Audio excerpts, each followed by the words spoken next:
sebelum kita selanjutnya akan beranjak nih ke sesi inti, sesi pemaparan dari para alumni ISMA 2021.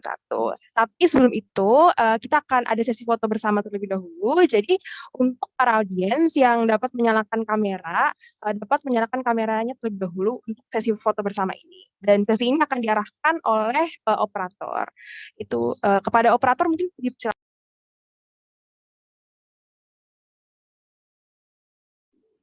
Oke, ditunggu buat yang belum on cam, bisa on cam dulu.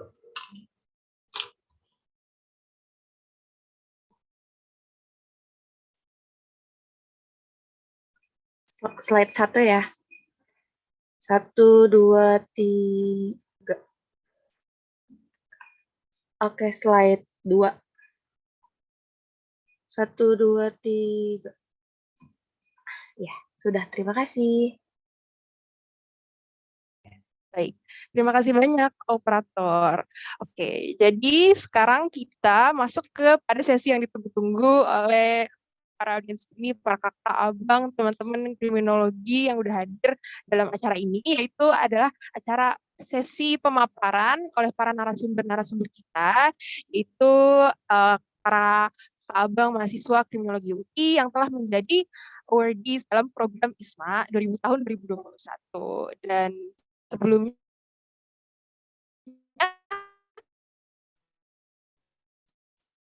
mungkin aku izin jadi dalam itu ada Kak Indira Sukmariana, ada Bang Timotius Abriel, Kak Bianca Sassono, Kak Amadistia Zora, Bang Raihan Hasan, Kak Cornelia Inggit, dan Kak Monica Ayu. Nah, untuk yang pertama-tama kita akan mendengarkan sesi pemaparan dari Kak Bianca Sassono yang menjadi awardees ISMA ke Michigan State University.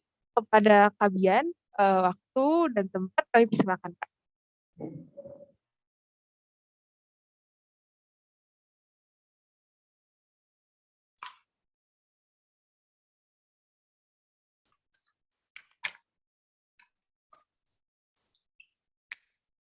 Halo semuanya. Uh, jadi aku bakalan sharing nih tentang ISMA fall semester kemarin di Michigan State University. Jadi mungkin perkenalan dikit. Kayak yang tadi udah bilang, aku host uninya di MSU. Terus aku berangkat pas fall semester 2021, yaitu Agustus sampai ada Mbak Tinduk, Mas Bakti. Agustus sampai Desember, pulangnya Desember. Terus aku suka apa? Aku suka kucing, aku suka gambar, sama aku suka main game. Sama yang aku nggak suka duren, dan aku nggak suka game. Terus bisa kalau misalnya nanti ada pertanyaan lagi atau apa yang nggak sempat ditanyain di sesi tanya jawab, itu bisa nanya di Instagram.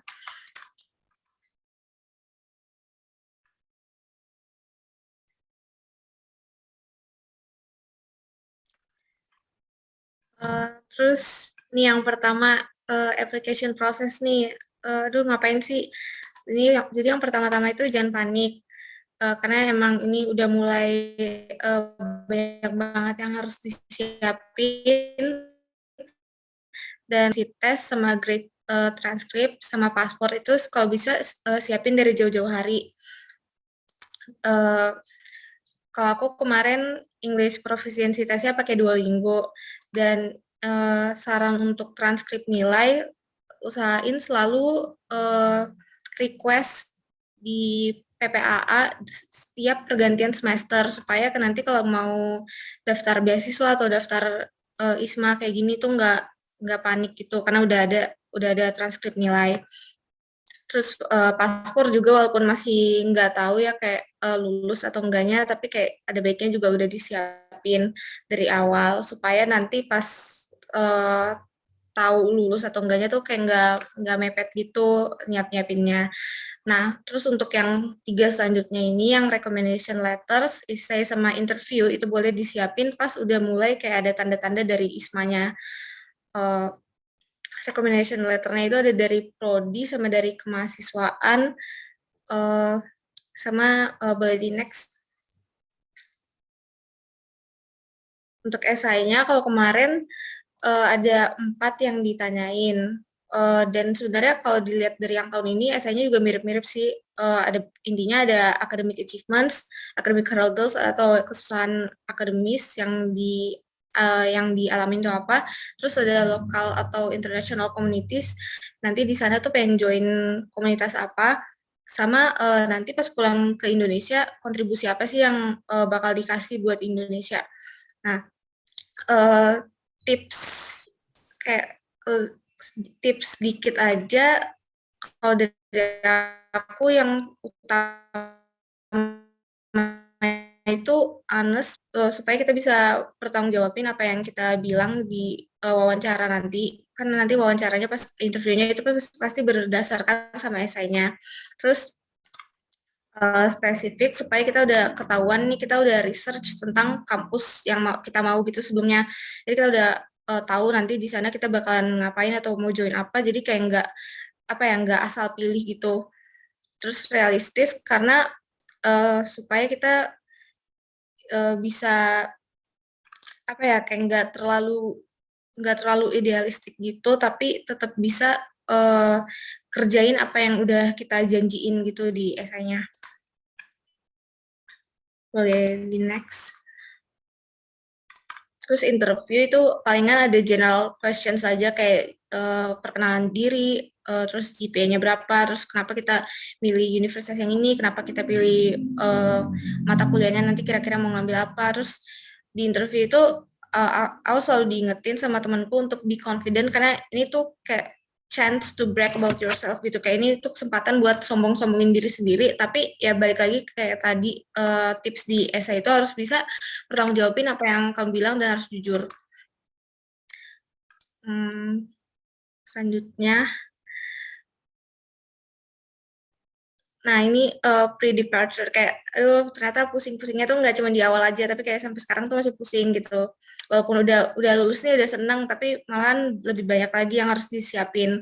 Bakalan ada banyak meeting entah meeting itu dari sesama awardis atau meeting dari host uninya. Jujur aja sih kemarin aku waktu meeting sama awardis aku kebanyakan nggak ikut ya, soalnya kan pusing ya, jadi gimana gitu. Terus itu ada visa and ticketing, eh gua harus mulai banyak isi form, terus mulai nyiapin visanya juga, amount of money, walaupun nanti itu akan aku jelasin di selanjutnya.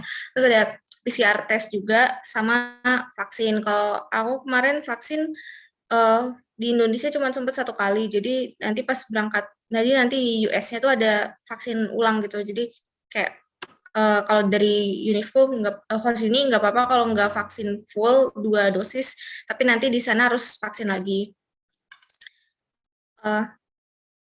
Selanjutnya, nah, kenapa aku bilang tadi harus siapin duit juga kayak nggak apa-apa ini mereka bakalan reimburse, tapi tetap aja harus nyiapin dulu kayak ada DS 160 itu buat visanya sama service buat student exchange visitor program sama reciprocity fee-nya kalau udah visanya udah di accept. Ada 160 US dollar, 350 sama 220.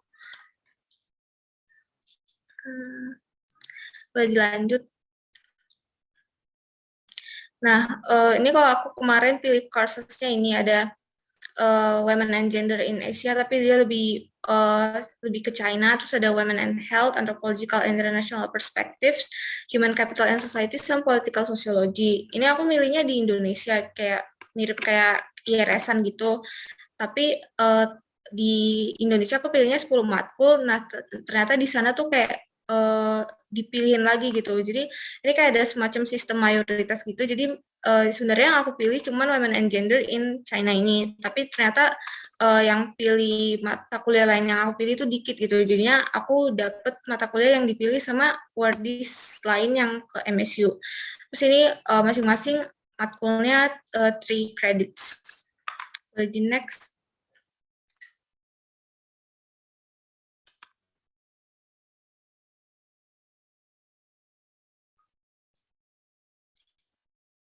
Belum balik lagi. Kayak yang bagian dorms, dir. Oh iya, Ding. Oh maaf maaf. Jadi jadi ini kita udah nyampe nih. Yang paling pertama dorms itu kalau kemarin di MSU dormsnya ada banyak banget dan bisa milih preferences-nya tuh pas di Indo sih kemarin. Jadi kayak milih mau yang ada quiet hours-nya atau mau yang ada deket apa ya deket lapangan gitu. Maksudnya kayak nggak masalah sama ribut-ribut kan soalnya ada banyak football match kan tuh bakalan ribut. Terus eh, ada yang atau mau yang nggak ada quiet hours-nya dan lain-lain. Nah kalau aku kemarin aku di nama dormnya Yeakley Hall itu beruntungnya deket sama kayak jalan gitu. Jadi kalau keluar nyebrang itu langsung ada Target, langsung ada toko-toko buku, ada tempat makan dan lain-lain. Jadi kayak nggak pusing gitu. Soalnya ada tempat yang agak jauh gitu kalau mau jalan ke kayak toko-toko di depan. Terus take a look around karena MSU itu gede banget dan termasuk salah satu uni yang gede banget di US kalau dihitung dari acres-nya gitu. Terus pakai Google Maps kemana-mana karena nggak tahu jalan. Terus pakai ada namanya kendaraan kayak bus tuh buat kalau di on campus tuh gratis, tapi kalau di udah masuk luar kampus itu bayar, tapi buat students ada discount-nya. Yang penting tunjukin selalu student ID-nya. Boleh dilanjut. Nah, terus ada banyak banget club activities di MSU kayak dan itu seru-seru banget dan nggak apa ya kayak nggak kaku gitu. Misalnya ada paranormal club, ada club buat nonton anime, jadi bener-bener kayak datang nonton anime terus pulang gitu. Terus ada klub buat gambar, ada olahraga-olahragaan, terus ada klub buat K-popers itu bisa nanti ada sekalian kayak fangirling sekalian dance gitu. Bahkan ada juga kayak klub buat watching scroll karena ada banyak tupai di MSU dan masih banyak lagi pokoknya. Terus gimana sih rasanya belajar di sana? Yang aku suka banget tuh mata kuliah yang aku pilih itu Women and Gender in China. Itu profesornya tuh berbaik-baik banget. Terus dia selalu ngasih feedback yang lengkap gitu ke mahasiswanya. Dan mahasiswa tuh kayak nggak takut buat nanya karena dosennya pasti selalu berusaha ngejelasin gitu.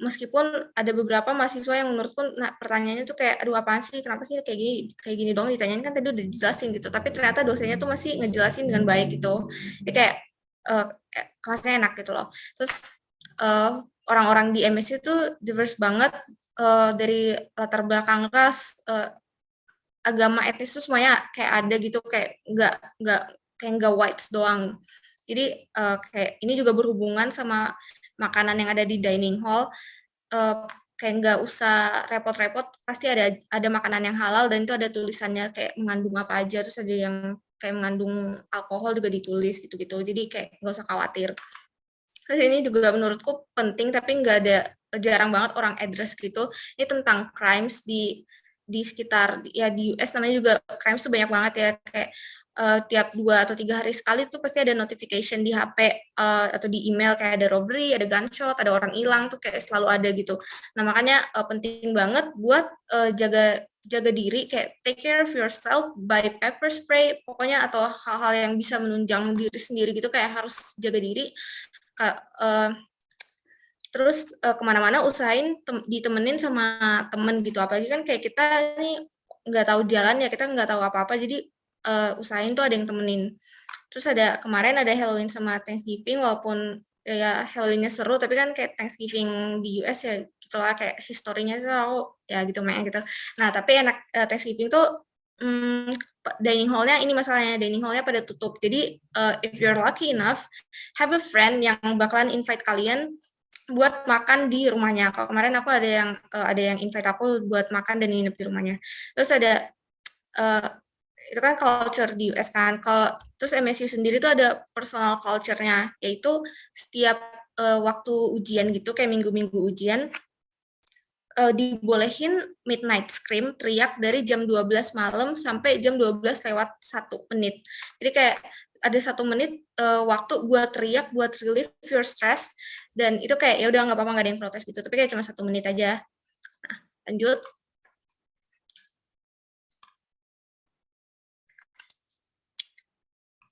2 menit lagi. Terus ada ini nih, ada Permias atau Persatuan Mahasiswa Indonesia di Amerika Serikat, sama ada Sumpah Pemuda Challenge. Kemarin tuh kayak kita ngenalin Indonesia, ada tampilin tari-tarian, terus kayak kita masak Indomie goreng, terus ngundang banyak orang gitu buat buat challenge-nya, buat kenal, intinya buat kenal Indonesia dan budaya-budaya Indonesia. Boleh di next. Ya terus ya bye-bye, udah dia kelar, maksudnya udah waktunya pulang nih, terus ya udah apa yang disiapin, PCR test lagi, jangan lupa lapor diri ke KBRI, terus isi e-hack di Peduli Lindungi, terus jangan lupa ada yang namanya Sepada Dikti itu harus ngisi tuh belajar apa aja, catatan apa aja, makanya kalau kuliah tuh harus nyatet supaya bisa isi Sepada Diktinya, terus upload hal yang dibutuhin di ada namanya DMS, nanti ada kayak di Google Form gitu, nggak tahu kalau misalnya sistemnya udah beda, sama don't lose your boarding pass dan semua dokumen sih, kayak nggak cuma boarding pass aja, karena ini pasti bakalan dikirimin dikirimin balik ke Dikti gitu. Terus ada karantin di Wisma gratis atau di hotel bayar. Ini sayangnya UI nggak kasih bantuan gitu ya buat karantina gini. Kalau di universitas lain dibantuin sih.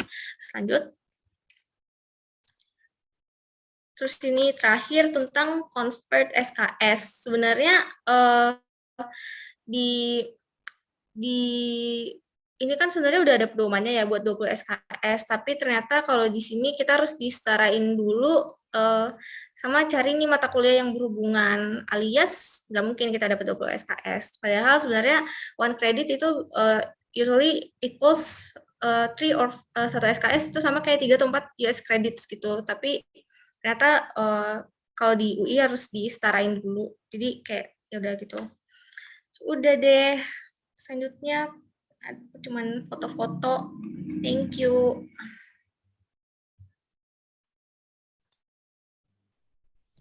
Makasih banyak Kabian atas pemaparannya seputar pengalamannya. Seru banget tadi, informatif banget pemaparan dari Kabian seputar tips triknya, terus sebelum keberangkatannya, sampai pengalaman yang ketika jadi overseas, ketika jadi exchange ke sana gitu. Dan ini untuk peserta atau audiens yang di sini, jangan lupa nanti kita ada sesi tanya jawab juga, jadi bisa siapin pertanyaan lebih lanjut kalau ingin tanya juga nih ke Kabian dan narasumber yang lain. Dan kita akan lanjut ke narasumber yang berikutnya, yaitu ada Kak Amadis Triazora dan Bang Raihan Hasan yang tahun lalu menjadi awardees ISMA ke University of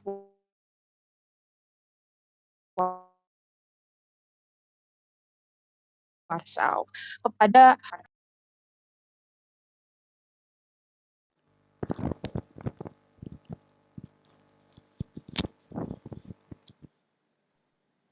mungkin bisa digedein dulu.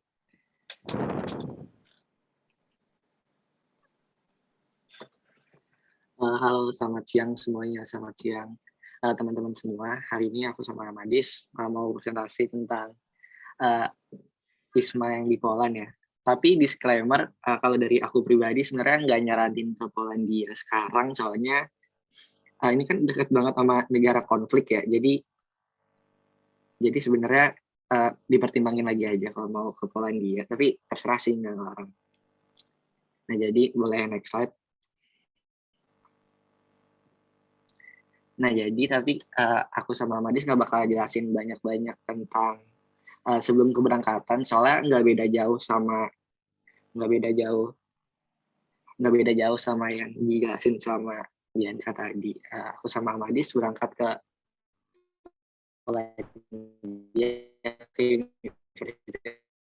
Warsaw tuh bulan Agustus sampai Desember.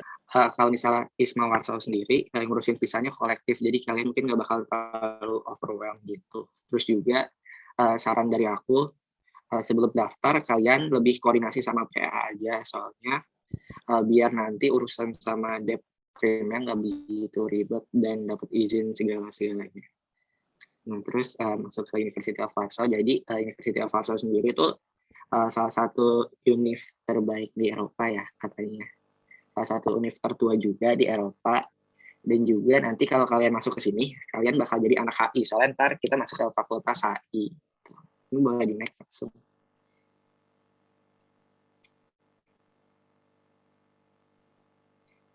Kalau tadi kan Bianca housing-nya bisa milih ya, asramanya ada banyak. Nah kalau misalnya yang ke Warsaw ini pilihannya cuma satu, tapi tuh menurut aku tuh enak banget soalnya langsung di arrange itu kita nggak perlu ngurusin apa-apa, cuma nyiapin foto foto diri doang, terus nanti langsung didaftarin sama pihak UNIF. Terus juga asramanya ini tuh deket banget sama kampus sama pusat kota juga, jadi akses kemana-mana itu enak banget. Kalian nggak perlu ribet buat kemana-mananya. Terus juga kalau misalnya di kamarnya sendiri, nanti tuh ada satu kayak family room gitu, terus di dalamnya nanti ada 2 kamar, yang satu room-nya double, yang satu room-nya single. Ntar kalau misalnya yang single tuh lebih mahal dibanding yang double. Mungkin boleh di next. Nah ini kan seperti yang dikasih tahu tadi, kalau misalnya kampusnya tuh deket banget sama si asrama itu, dan juga si kampusnya tuh di pusat kota. Jadi tuh sebenarnya enak banget aja kalau kalian mau kemana-mana. Nah, boleh di next lagi. Nah, kalau di sana mungkin awalnya agak bingung ya, kita bakal naik apa, kita pakai apa. Nah, di sana tuh ada 3 transportasi utama, itu tram, metro, sama bus. Nah, tapi kalau misalnya aku sendiri lebih seringnya pakai bus, soalnya kan titik berhenti lebih banyak ya, terus juga waktunya lebih banyak, busnya juga lebih banyak. Jadi lebih nyaranin pakai bus soalnya lebih fleksibel dan juga enak. Nah, tapi kalau misalnya selain local transportation, di sana juga ada kayak Uber gitu. Jadi kalau misalnya lagi ada urgent terus buru-buru mau kemana, kita bisa pakai Uber. Bisa dilanjutin. Nah ini mungkin mau ngasih tahu, ini tuh website dari website dari University of Warsaw. Jadi tuh di dalam website ini tuh lengkap banget, nggak kayak SSOUI. Di sini tuh kita bisa bayar dorm lewat sini, kita bisa ambil transkrip dan lain-lain, ambil nilai semuanya. Jadi menurut aku kalian nggak bakal keribetan sih buat semua di sana, soalnya di website ini udah lengkap banget. Boleh di next lagi.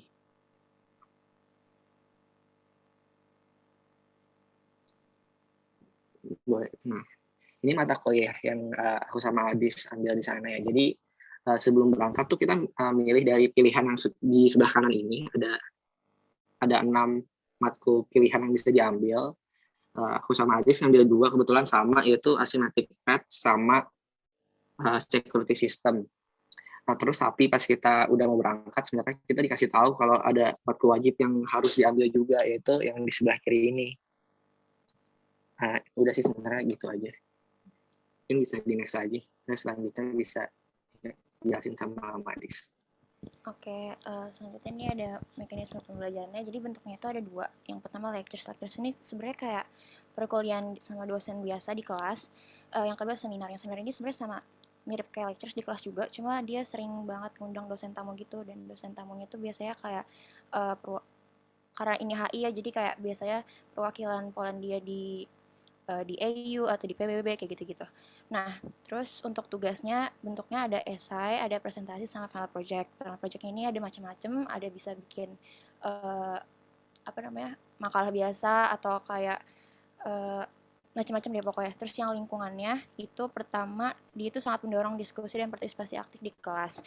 Terus penilaiannya itu sebagian besar itu dari ujian akhir aja. Ada beberapa matkul yang bahkan penilaiannya itu benar-benar 100% dari ujian akhir. Dan untuk kehadirannya itu seringnya nggak masuk dalam pertimbangan penilaian. Bahkan ada beberapa mata kuliah yang profesornya benar-benar nggak pernah nyatat kehadiran mahasiswa gitu. Boleh dilanjut?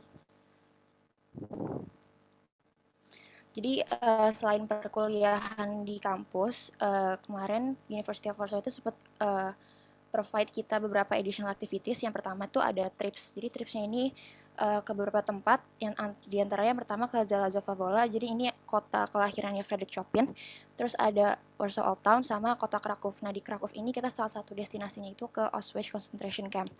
Terus selain itu juga ada kunjungan-kunjungan, antara lain tuh ke Ombudsman Office, ke Warsaw Stock Exchange, terus ke Council of the Capital City of Warsaw, sama ada ke Sejm. Jadi Sejm ini tuh parlemennya Poland, Republic of Poland. Boleh di next. Selain itu juga ada tambahan perkuliahan sama pertemuan gitu. Jadi pertemuannya ini macam-macam, tapi beberapa di antaranya itu pertemuan sama teman-teman Polandia, sama teman-teman Indonesia, sama teman-teman Belanda, sama teman-teman Cina, sama teman-teman Jepang, sama teman-teman Korea, sama teman-teman Thailand, sama teman-teman Vietnam, sama teman-teman Indonesia, sama teman-teman Filipina, perwakilan dari penasihat umum Republik Polandia, terus ada deputi perwakilan Polandia di PBB, terus ada juga deputi direktur Departemen Asia Pasifik di Kemlunya Polandia. Nah, terakhir ini ada event. Jadi eventnya ini beda sama yang aktivitas dulunya. Ini eventnya itu dibuat sama kitanya, jadi sama mahasiswa ISMA-nya. Nah, judulnya yang kita buat kemarin itu Indonesian Day in Warsaw. Jadi ini sebenarnya rangkaian acara yang terdiri dari ada food exhibition, ada screening film Indonesia, sama ada penampilan seni gitu kayak tari dan musik dan lain-lain gitu. Boleh di next. Nah, terakhir nih untuk relasi ke pihak Indonesia itu ada 2, yaitu dengan lewat KBRI Polandia sama lewat Perhimpunan Pelajar Indonesia Polandia. Segitu aja untuk kepulangannya, kurang lebih sama kayak yang Bianca, jadi nggak kita jelasin lagi ya. Makasih.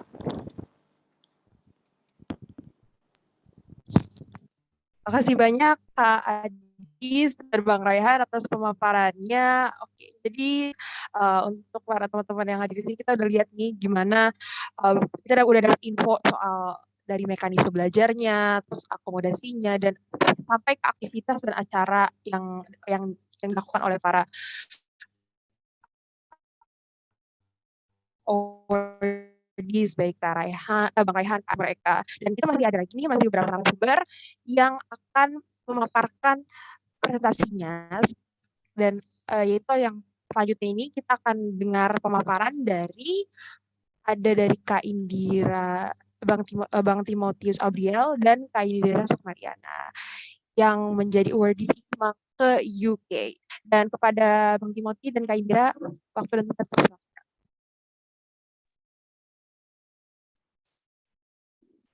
Fun team, let's go. Halo semua. Halo, bentar ini gue belum bisa, bentar. Udah kelihatan belum? Udah, sip. Coba ya gue full screen ya.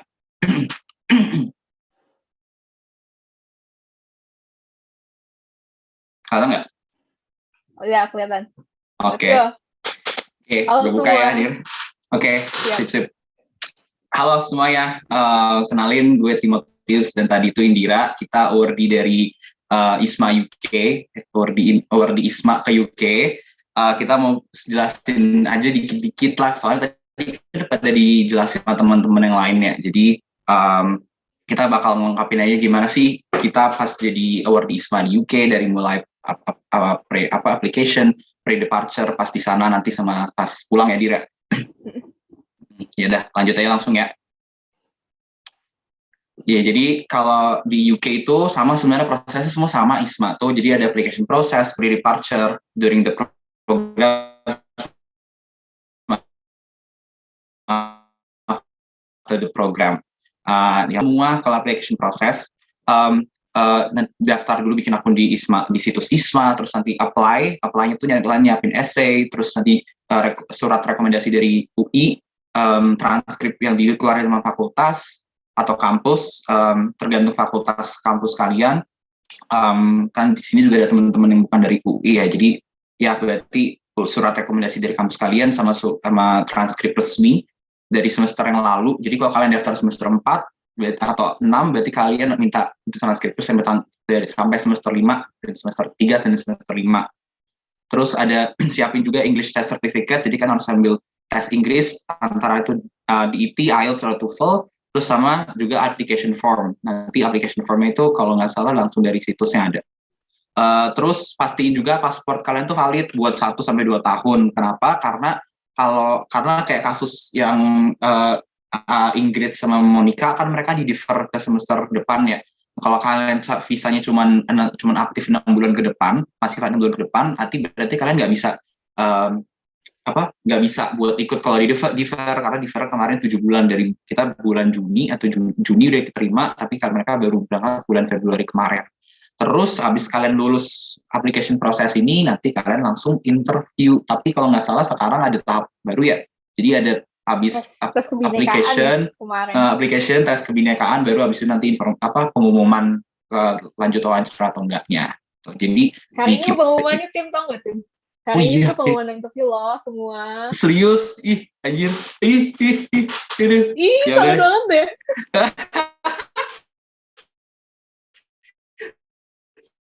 Semangat banget deh. Semoga lolos semua tesnya aja. Gue jelasin Duolingo, nanti siap lu apa? IELTS ya? IELTS. Oke. Nah, jadi kalau Duolingo itu sebenarnya sama sih. Mereka itu standardized semua, udah punya standarnya. Jadi ada, kalau Duolingo itu dia sistemnya online. Jadi kalian harus siapin laptop sama laptop dengan webcam yang berfungsi sama sama internet yang bagus dan lingkungan yang tenang lah, karena mereka tesnya online dan kalian sama tes bakal direkam. Nah, nanti kalian tesnya tuh tes speaking, tes listening, tes writing gitu-gitu. Nanti baru kalau nggak salah 2 hari setelahnya maksimal kalian dapat hasilnya gitu. Tapi karena ini tesnya online, jadi agak finicky gitu. Jadi kalian mungkin bakal ngulangnya nggak bayar sih, tergantung kali juga ngelirik kanan kiri karena nggak boleh ngelirik sama sekali kan. Nanti kalian disuruh ulang aja, nggak perlu bayar lagi gitu. Cuman ya kan capek ya, nih tesnya kan 2 jam, jadi sebisa mungkin kalau ngikutin tes Duolingo ini kalian sambil natep komputer benar-benar gitu. Sebenarnya sama aja, nanti juga di Duolingo ini ada practice testnya, jadi kalian sebelum beli tesnya kalian bisa ambil dulu practice testnya, terus nanti ada apanya sih tuh, gue lupa. Samaan di YouTube juga banyak bimbingannya, simulasi-simulasi. Jadi pastiin kalian ikutin itu dulu sebelum kalian tesnya supaya nggak jelek hasilnya, supaya hasilnya sesuai sama yang kalian mau dan maksimal. Oke, lanjut aja Dir ke IELTS. Gimana Dir? Ya, kalau IELTS itu nggak susah sih sebenarnya, kata orang IELTS itu susah, tapi sebenarnya enggak. Banyak juga guidance di YouTube-nya, tapi yang harus kalian mindful itu writing sama speaking testnya, karena memang agak tricky sih, karena ada requirement sendiri kalau IELTS itu. Nah, jadi bisa cek aja di YouTube kayak IELTS speaking practice atau IELTS writing practice.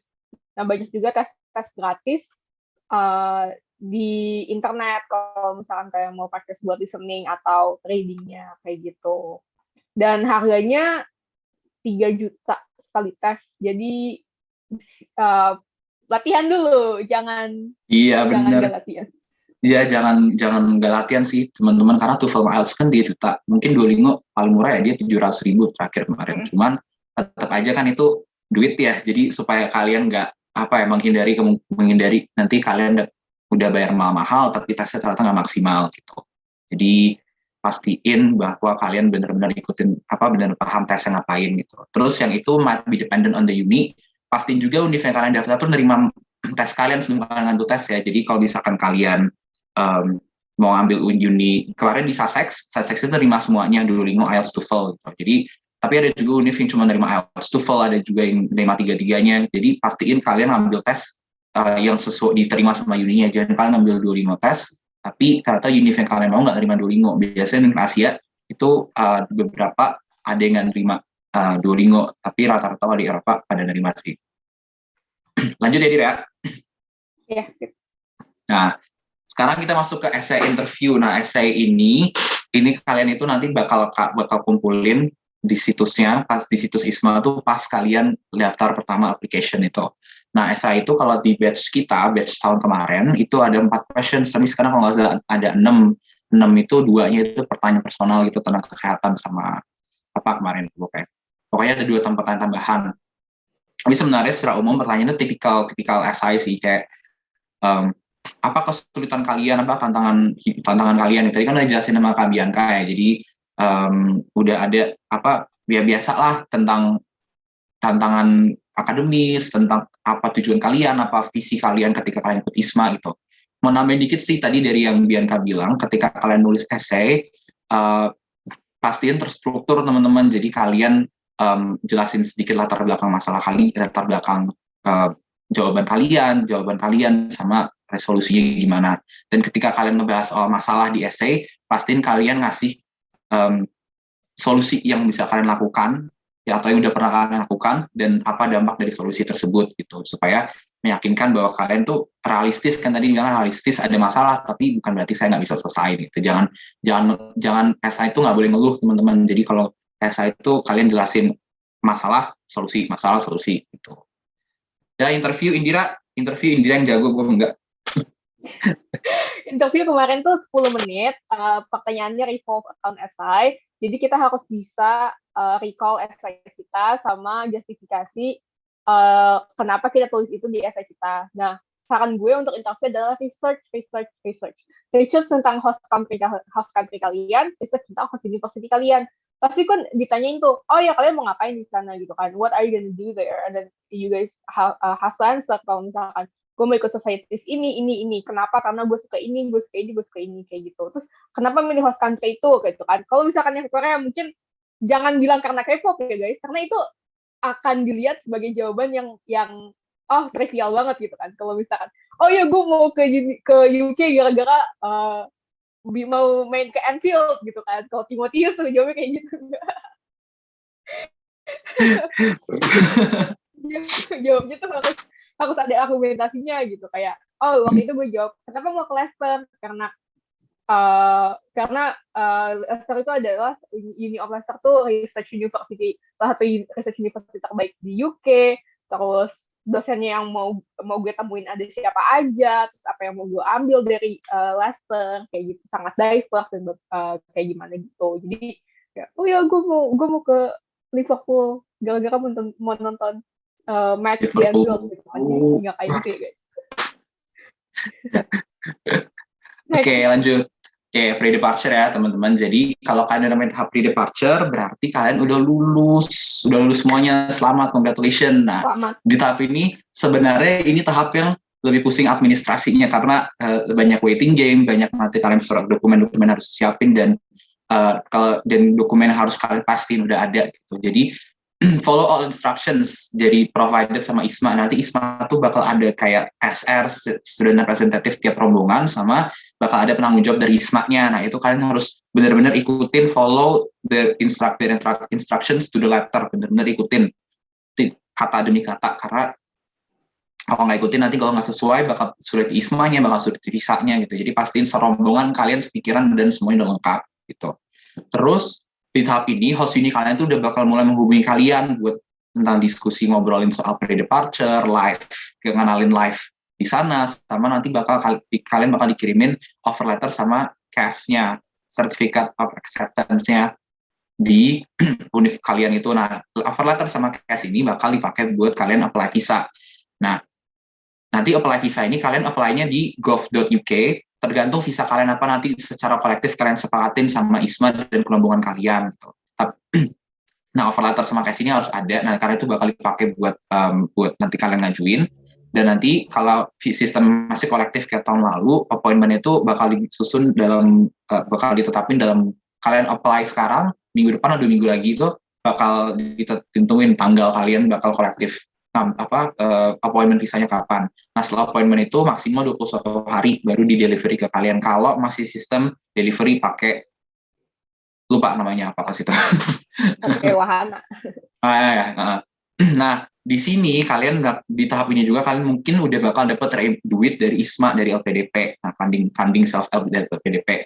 Nah, itu mungkin aja udah dapat di tahap ini, tapi mungkin juga kalian dapatnya setelah kalian daftar apply visa. Nah, jadi saran gue sama Indira adalah sebisa mungkin kalian siapin dana untuk visa sendiri, karena nanti bakal di-reimburse. Tapi kalian siapin dulu kira-kira 4-7,5 juta, karena kemarin visa standar itu 4 juta, tapi kemarin tier 4 visa student juga 7,5 juta, jadi siapin dana segitu. Nanti bakal di-reimburse, cuman ngingetin aja supaya misalkan kalian ada kesulitan dana, kalian bisa konsultasin ke univ kalian masing-masing, ke UI, atau kalian konsultasi ke orang tua, atau any kind of self-provided funding lah untuk sementara waktu itu.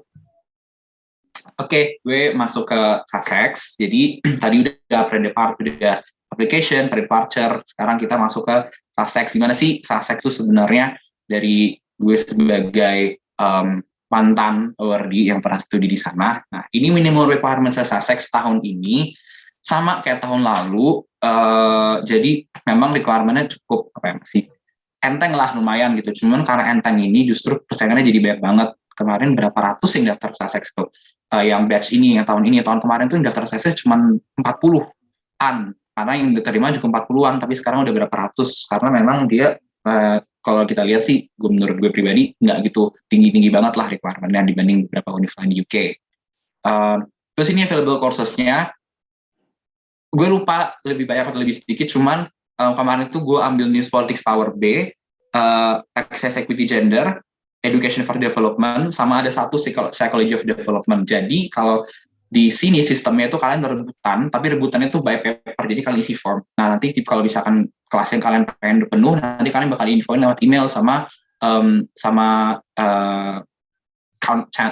chancellor atau apa, pokoknya kayak kemahasiswaannya lah gitu.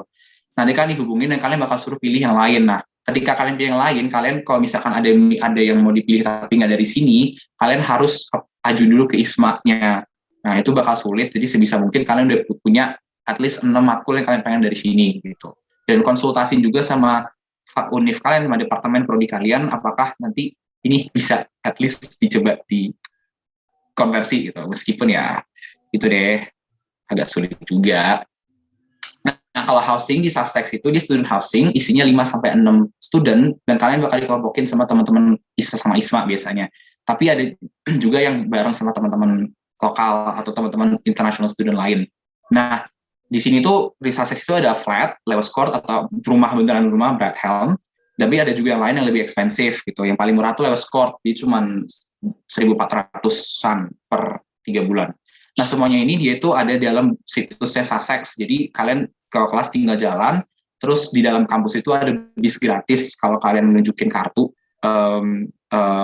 pelajar kalian, nanti bisa namanya Bratton and Hove, kalian tinggal tunjukin, kalian bisa misalkan dari dorm ke kelas kalian gratis gitu.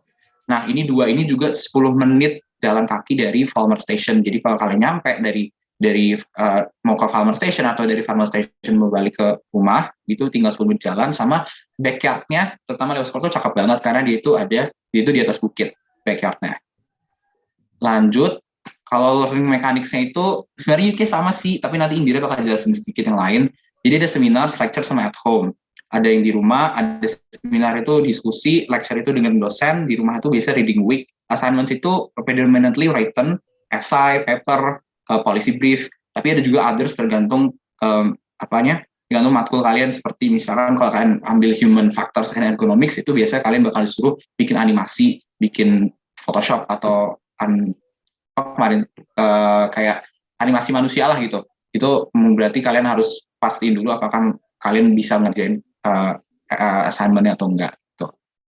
Kalau dari lingkungan hidupnya, Brighton itu tempatnya diverse banget, diverse and friendly, sangat open sama semua jenis komunitas, semua tipe orang itu sangat welcoming lah. Kalian background apapun, identifikasi apapun, kalian masuk situ bisa. Dan itu kota pantai, jadi di selatan, dan di selatan itu pantai panjang banget dari ujung ke ujung. Dan di Brighton juga karena memang di diverse, dia itu banyak makanan halal dan non halal, restoran sama toko-tokonya itu jual, dan banyak Asian shops juga buat jual bumbu-bumbu gitu. Dan menurut gue pribadi, Brighton itu punya sistem public transportation yang bagus banget, dan nggak murah sih, cuman dia nggak seribet dan semahal kota-kota lain kayak misalkan Bath, Bristol, Scotland, itu dia masih jelek lah dibanding Brighton, itu nggak praktis. Nah, Brighton itu kan bagian dari county namanya Sussex. County-nya ini, Sussex ini, kalau ke East sama West Sussex itu paling nggak 20 menit naik bus dari Brighton. Pemandangan indah banget, kalau budayanya dan histori sejarahnya juga bagus, cakep banget, dan kaya. Dan di Hastings itu ada museum crime museum, dan itu wajib banget kalian datang, karena itu bener-bener menurut gue pribadi itu jiwa kriminologi itu seru banget kalau ke situ. Jadi harus datang ke situ. Tiketnya 9 atau 8 pounds per orang. Nah, kalau relation communities, gue sendiri adalah anggota PPI Brighton, gue staff media sosial. Jadi kalau kalian lihat IG PPI Brighton dan postingan itu biasanya gue yang bikin. Terus di society Sussex itu banyak. Jadi kalau kalian mikirin satu society, kemungkinan besar Sussex sudah punya. Jadi langsung aja ke website yang situ. Tinggal kalian bisa daftar di situ, bisa lihat-lihat, bisa daftar. Dan di situ juga ada body system. Tadi bakal dijelasin Indira body system karena gue sendiri nggak ikut body system. Dan di Sussex sendiri itu ada tim study abroad yang sangat helpful. Nama orang-orang itu anggotanya ada John, Sarah, dan Rohan. Nah, itu sih kalau dari Sussex. Boleh lanjut langsung ke Leicester. Silakan Mbak Indira. Nah, Leicester, ini ada kebetulan juga teman-teman gue nih bekas awardee kan, alumni awardee Leicester. Boleh kasih reaction dong teman-teman. Ada Radia, ada Luis, ada Asna. Kalau misalkan kalian mau, kalau nggak juga nggak apa-apa. Ya udah. Aduh, Nah, geng kita gue cuma lanjut. satu lagi. Cuma sebiji kok.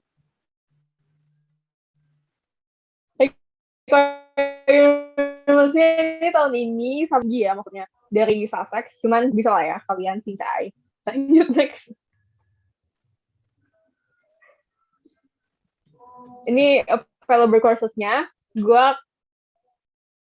kemarin ngambil life sociology, doing social research, sama apa ya satu lagi? Lupa gue. Doing social research, life sociology, sama Production of news, dear. ya production of news. Ngaco banget sampai dibantuin ngaco. Nah, gue nggak sengaja ngambil yang relasi-relasi ke kriminologi gitu biar gampang ininya konversi SKS-nya. Next. Nah, ada 3 types of lectures yang kita alamin ya, yang kita alamin di Leicester. Pertama itu the lecture. Lecture ini karena modelnya hybrid, ada beberapa yang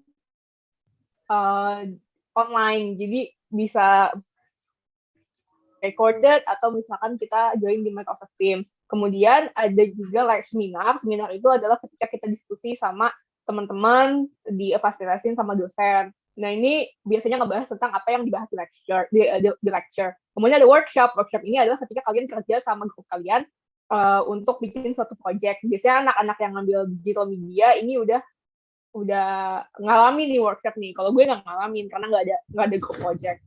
Tapi ada juga nih yang selain sosiologi unik banget. Kita tuh visit beberapa sites di Leicester, kayak misalkan kita ke masjid di Leicester, kita ke football stadiumnya Leicester, terus gitu banyak deh kita jalan-jalan, terus habis itu kita bahas tentang aspek sosiologisnya.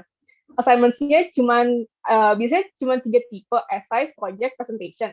Kecuali ada live sociology. Live sociology itu emang unik banget dah gitu. Pokoknya itu paling aneh sendiri kelasnya. Essay, project, presentation. Dan presentation ini tuh biasanya sekali 1 semester. Projectnya juga 1 kali 1 semester. Essay-nya ini biasanya 2 kali 1 semester. Yaitu hitungannya kayak UTS sama UAS-nya. Cuman karena kita cuma ngambil 3-4 matkul, jadi bener-bener nggak seribet dikirim lah gitu kan, kayak yang tiap minggu laporan kuliah, tiap minggu ada pertanyaan yang harus jawab kayak gitu. Kayak enggak, jadi ini cuma 2 kali 1 semester kayak gitu. Tapi emang penilaiannya sangat strict dan sangat ketat di sana gitu. Jadi plagiarisme itu langsung absolute no. Jadi harus hati-hati dan harus benar-benar bobot gitu esainya. Kalau misalkan enggak ya nilai kalian jelek, dan sayang banget kan 20 SKS yang dijanjikan kalau misalkan kalian nilainya jelek itu nge-bring down GPA kalian. Next. Nah, accommodation di Leicester itu ada 2, ada the village and the city. Kalau the village itu bentuknya houses and halls, terus ada bus access juga. Sayangnya nggak gratis ya kayak Sussex, kita harus bayar. Cuman nggak mahal sih. Gue lupa berapa pounds, kayak 70 pounds buat 1 semester. Terus kalau di the city itu apartemen like buildings, jadi per kamar gitu. Isi kampus access itu kayak cuma 5-10 menit jalan dari kampus. Next. Nah, culture-nya Leicester is one of the most diverse cities in the UK. Kayak uniknya tuh gue sempat ngalamin largest Diwali celebration outside of India, itu keren banget. Kayak ada kemarin sih kita nonton, terus gitu karena Islam is the 3rd largest religion di Leicester, banyak accessible halal restaurants and food options. Jadi kalian nggak perlu takut untuk kayak gue bingung nih makan apa gitu karena nggak ada yang halal atau kayak gimana gitu. Ada di sini Subway juga ada yang halal gitu guys. Dan terus ini is a student city with a university. Satu lagi ada the Montfort University. Nah, enaknya di Leicester yang paling gue suka adalah accessible to any city in the UK. terutama di Birmingham itu cuma 1 hour bus ride, Nottingham cuma 1 hour bus ride, London cuma 2 hour bus ride. Jadi benar-benar sangat aksesibel ke cities cities yang outside of Leicester. Next. Nah, relation-nya itu ada PPE Leicestershire, kemudian study abroad team, ada personal tutor, di mana gue tuh waktu itu dapat Ella dari study abroad team, itu setiap minggu di email nanyain apa kabar, ada masalah nggak, kayak gitu. Nah, ini kita bisa curhat ke dia, atau misalkan kayak ada masalah atau ada drama apa, kita bisa curhat ke dia, terus dia bantu untuk menyelesaikan. Nah, buddy system itu, jadi pas kita mau dapat email gitu, ada buddy system nih, kayak misalkan buddy systemnya dari local student yang bantuin study abroad team kayak gitu, yang bisa bantuin kita juga kalau kita mau nanya-nanya apa, itu ke buddy system kita, ke buddy kita. Nah, ada activity-nya, ada volunteering bisa juga kemarin di charity shop, di Cancer Research, terus di art gallery-nya Leicester, Attenborough Art Center, sama banyak student societies, bisa dicek aja di student union-nya Leicester. Kemudian ada UL Rest Life, ini tiap hari itu ada kegiatan kayak dessert night, movie night, terus ada jewelry making, ada chocolate making, dan segala macam. Banyak deh, kalian bisa cek di Instagram. Next. Nah, ini aftermath-nya nih, yang kata gue lebih pusing daripada pre-departure. Next. Sebelum pulang, kita pesen ke hotel karantina. Kalau kalian karantina di hotel. Nah, karantina di hotel itu bayar sendiri, nggak ada bantuan dari UI ataupun ISMA. Kalau di Wisma Atlet gratis, terus kalian harus lapor ke KBRI London, isi form e-hack, sama koordinasi dengan study abroad team yang bakal ngantar kalian ke airport. Kemudian jangan lupa untuk have farewell party, karena kalian tuh bakal sedih banget nih, pokoknya udah untuk meninggalin host country kalian tuh bakal sedih banget gitu ya. Jadi kalian happy aja farewell party, tapi jangan over duit ya guys, karena besoknya ada flight gitu, jangan hangover atau gimana gitu. Next. Nah, setelah pulang kita karantina 10 hari di hotel atau Wisma Atlet, terus kita harus ngirim jangan lupa ya, pada dikti juga yang tadi dibilang Bianca, sama ngisi progress report. Progress report adalah satu map, isinya tuh dokumen yang pernah kita kirim ke DMS. DMS itu data management system milik ISMA. Kita upload semua berkas administrasi yang pernah kita dapetin, termasuk boarding pass, luggage tag, bla bla bla, itu kita upload semua. Nanti dikirim ke Direktorat Mahasiswaan UI. Nanti ada checklistnya, termasuk bukti challenge yang dikasih ISMA, kayak Sumpah Pemuda, atau misalkan Reflective Challenge. Next. Nah, konversi SKS kalau dari UK itu bobot hitungan di SKS Indonesia dan UK itu beda, pakainya sistem ICTS. Satu ICTS itu 23 SKS. Nah, jadi maksimal SKS diambil itu 30 ICTS, yaitu 20 SKS. Jadi misalkan satu matkul nih, 15 ICTS, kayak di Social Research, maka dapatnya 10 SKS. Jadi kemarin gue ngajuin, di Social Research dapat 10 SKS, Mas Kisnu atau Mbak Reni gitu kan. Tapi kita cari dulu dicari dulu matkul yang sesuai di FISIP. Kayak misalkan gue waktu itu dapat MTK Kuali, terus sama ini etnografi, penelitian etnografi, itu dapat 6 SKS, nah kayak gitu.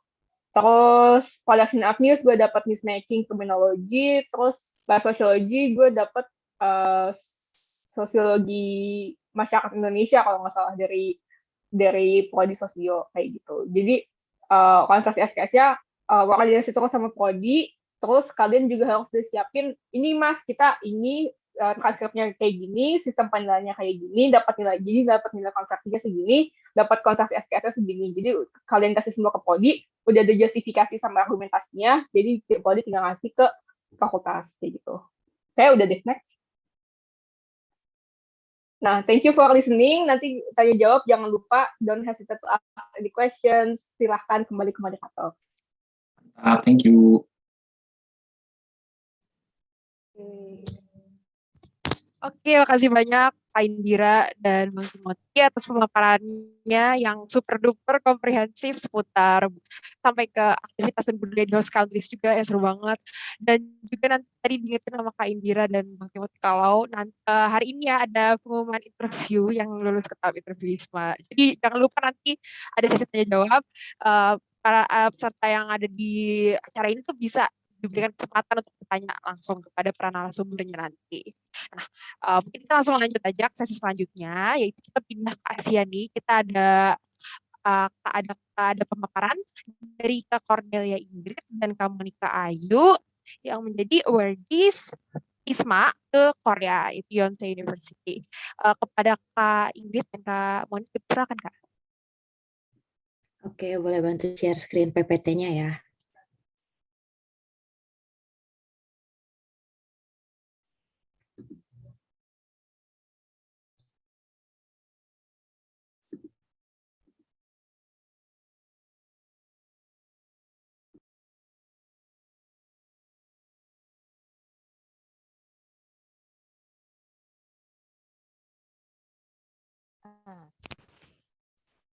Oke, hai semua. PPT-nya belum muncul ya?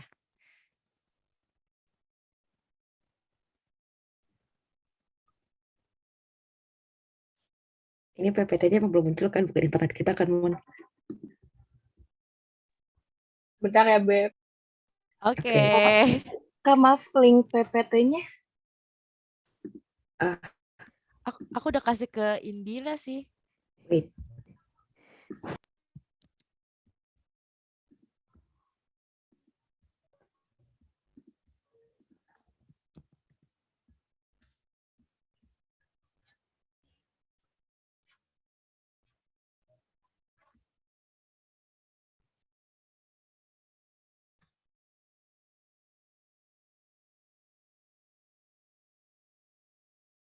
Udah, lagi loading. Bentar.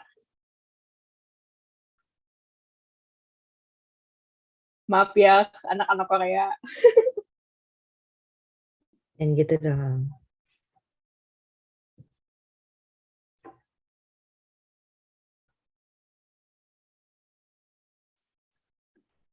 Mending kita mulai dulu nggak sih, kayak awal-awalnya. Oke, jadi sebelumnya fun fact dulu deh, yang sih itu sebenarnya kayak top 3-nya univ di Seoul, dia kayak termasuk dalam ada namanya di sini tuh namanya SKY atau Sky University, dan Yonsei itu salah satunya. Nah, tapi sayangnya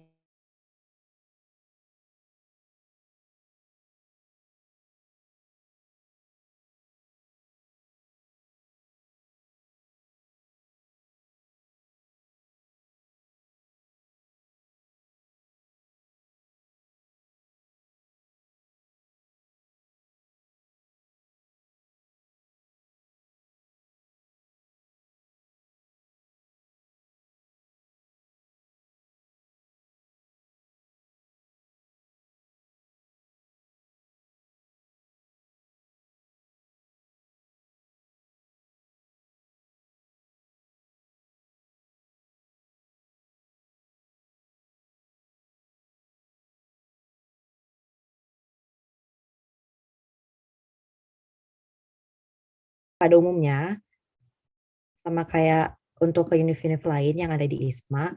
Nah, tapi di sini tuh sebenarnya untuk Yonsei sendiri tuh dia nggak nerima Duolingo English Test, tapi untuk tahun lalu di daftar itu bisa menggunakan Duolingo English Test. Jadi waktu kita regis lagi ke Yonsei-nya, itu untuk English Proficiency Test-nya kita harus minta surat pernyataan dulu dari International Office Universitas home university-nya, home university kita gitu, kayak isinya itu apa namanya kayak penyetaraan hasil Duolingo English Test kita dengan TOEFL atau IELTS itu berapa. Boleh lanjut aja kali ya. Nah, oke. Untuk pre-departure itu setelah kita keterima, itu tuh nanti kita harus ngurus, yang pasti pertama ngurus visa. Dan untuk ngurus visa itu kita harus tes TB dulu. karena itu paling dibutuhin, dan juga kita baru bisa bikin visa itu setelah tes TB-nya itu keluar.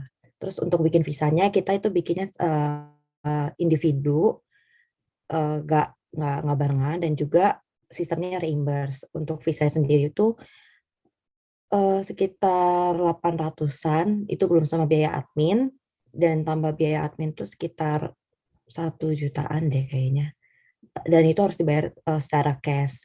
Nah, tapi di sini yang di-reimburse hanya biaya visanya aja, biaya admin itu nggak di-reimburse sama ISMA-nya. Terus next-nya itu ada PCR test seperti biasa, dan juga karena kemarin kita berangkatnya di sekitar bulan Februari dan Maret, itu tuh masih ada peraturan dari pemerintah Korea untuk mewajibkan karantina selama 7 hari. Jadi kita harus nyari provider yang nyari provider di sini yang menyediakan kuarantin ini. Next-nya Monica. Oke, selanjutnya tuh jadi sebelum kita kayak keterima di Yonsei itu kita harus kayak daftar dulu gitu. Nah, di sini tuh ada beberapa hal yang harus kita siapin. Yang pertama EPT atau English Proficiency Test. Itu yang kayak Ingrid jelasin tadi. Jadi tuh kalau Yonsei itu nggak nerima Duolingo kan. Jadi kita harus ngasih surat lagi dari dari IO. Tapi kalau kalian nggak pakai di IT, itu bisa langsung naruh gitu nilai TOEFL sama IELTS-nya. Terus ada motivation letter. Nah, ini tuh nanti bakal dikasih gitu template-nya sama Yonsei. Habis itu isinya kayak kenapa kalian milih Yonsei, terus kenapa kalian milih major yang kalian pilih, dan sebagainya. Terus ada passport, foto, sama ada health insurance. Jadi itu kalau kayaknya sebagian besar di University Korea tuh kalian harus punya health insurance gitu sebelum kalian berangkat, dan ini tuh wajib gitu. Sebelum kalian nerima enrollment atau apa-apa harus kasih health insurance. Ya, letternya tuh mirip sama SI ISMA. Oke, next. Habis itu ada housing. Jadi kalau untuk international student sendiri dari Yonsei itu ada menyediain 2 tempat, yaitu SK Global House sama International House. Nah, yang International House ini khusus buat cewek. Jadi nggak ada cowoknya. Nah, pas housing ini tuh kita daftarnya lewat dorm.yonsei.ac.kr. Nah, ini tuh sistemnya kayak war gitu. Jadi kalian untung-untungan bisa dapat SK ataupun Inter. Tapi kebanyakan orang bakal milih SK karena dia kamar mandinya di dalam. Sedangkan di International House tuh kamar mandinya luar, dan banyak ceritanya nih. Anak-anak Inter kena ranjau-ranjau lah di Inter, banyak cerita. Tapi habis itu di sini kita bisa ada single house, ada double house. Nah, untuk roommate sendiri sebenarnya bebas, tapi kita bisa apply. Tapi itu tuh belum tentu dapat gitu loh. Aku sendiri kayak apply buat roommate sama salah satu temanku yang lain, tapi nggak disetujuin, dan ada yang disetujuin. Yang mau nambahin juga, Ya. buat yang dorm ini, itu tuh kemarin tuh ada faktor yang bikin nggak bisa barengan sama roommate yang kita pilih itu karena ada beberapa yang mereka datang duluan itu tuh karantinanya di dorm, terutama yang di SK Global. Karantina di dorm, jadi mereka setelah karantina juga stay di situ. Boleh di next. Nah, untuk course registration-nya ini ada website-nya sendiri, mirip-mirip sama kalau di UI ada academic.ui itu namanya apa ya, gue lupa, sorry. Siak. Siak, ada kayak Siak gitu. Nah, untuk course registration-nya itu tuh di Yonsei sendiri itu ada 3 tahap. Yang pertama itu tuh system bidding atau millage gitu. Jadi kita pas waktu awal-awal itu kita bakal dapat 72 millage points, dan nanti kita naruh berapa millage di matkul yang kita pinginin gitu. Terus jadi semakin banyak millage, semakin besar kesempatan kita dapat course itu. Terus yang kedua itu sistemnya war, dan yang ketiga itu add and drop. Boleh di next dulu. Nah, ini untuk mata kuliah yang ditawarin yang ada di Yonsei dan juga disetujui oleh pihak ISMA. Yang di bold ini itu adalah mata kuliah yang gue sama Monica ambil, tapi ada satu mata kuliah yang beda. Jadi di sini gue ngambil Korean Popular Culture and Korean Wave, Understanding of Digital Media, Media Communication in Korea, dan Korean One. Dan untuk mata kuliah bahasanya ini yang Korean One itu sebenarnya opsional. Jadi kalian boleh ambil, boleh enggak. Karena juga ini kan sistemnya rebutan gitu itu kan. Jadi belum tentu kalian dapat mata kuliah itu. Kalau aku sendiri aku nggak ngambil Korean Popular Culture and Korean Wave. Sebenarnya aku dapet tapi aku drop dan aku jadinya ngambil Law and Justice. Dah, next. Nah, setelah kita sampai di Korea nih, kita pasti karantina dan PCR lagi. Sedikit info, PCR di sini lebih sakit daripada PCR di Indo. Oke. Terus habis karantina itu kita move in ke dorm, terus habis itu kita kayak aplikasi buat ARC atau resident card di sini karena kita stay lebih dari 3 bulan kan, jadi kita harus bikin itu. Dan juga untuk mempermudah kita kayak misalnya mau beli belanja online nih, itu tuh kalau udah ada ARC ini udah the best lah. Terus kita juga harus daftar, itu ada National Health Insurance-nya kayak BPJS-nya Korea gitu. Itu kita harus bayar sendiri dulu, nanti di reimburse oleh ISMA dan bayar itu setiap bulan paling lambat tanggal 25. Next. Nah, ini untuk fasilitas karantinanya, itu sebenarnya gue sama Monica beda. Yang dua kiri itu punya Monica, yang kanan itu punya gue. Jadi Monica dapat pasti dapat di apartemen, gue dapat di hotel. Mulai di next. Dan tentunya makanannya berbeda. Pokoknya yang punya gue itu yang di tengah ini, itu gue kayak makanannya sangat 4 sehat 5 sempurna gitu. Kayak porsinya banyak banget dan enak sih, cuman banyak banget itu yang bikin gue nggak kuat. Untuk Monica sendiri dia salad semua.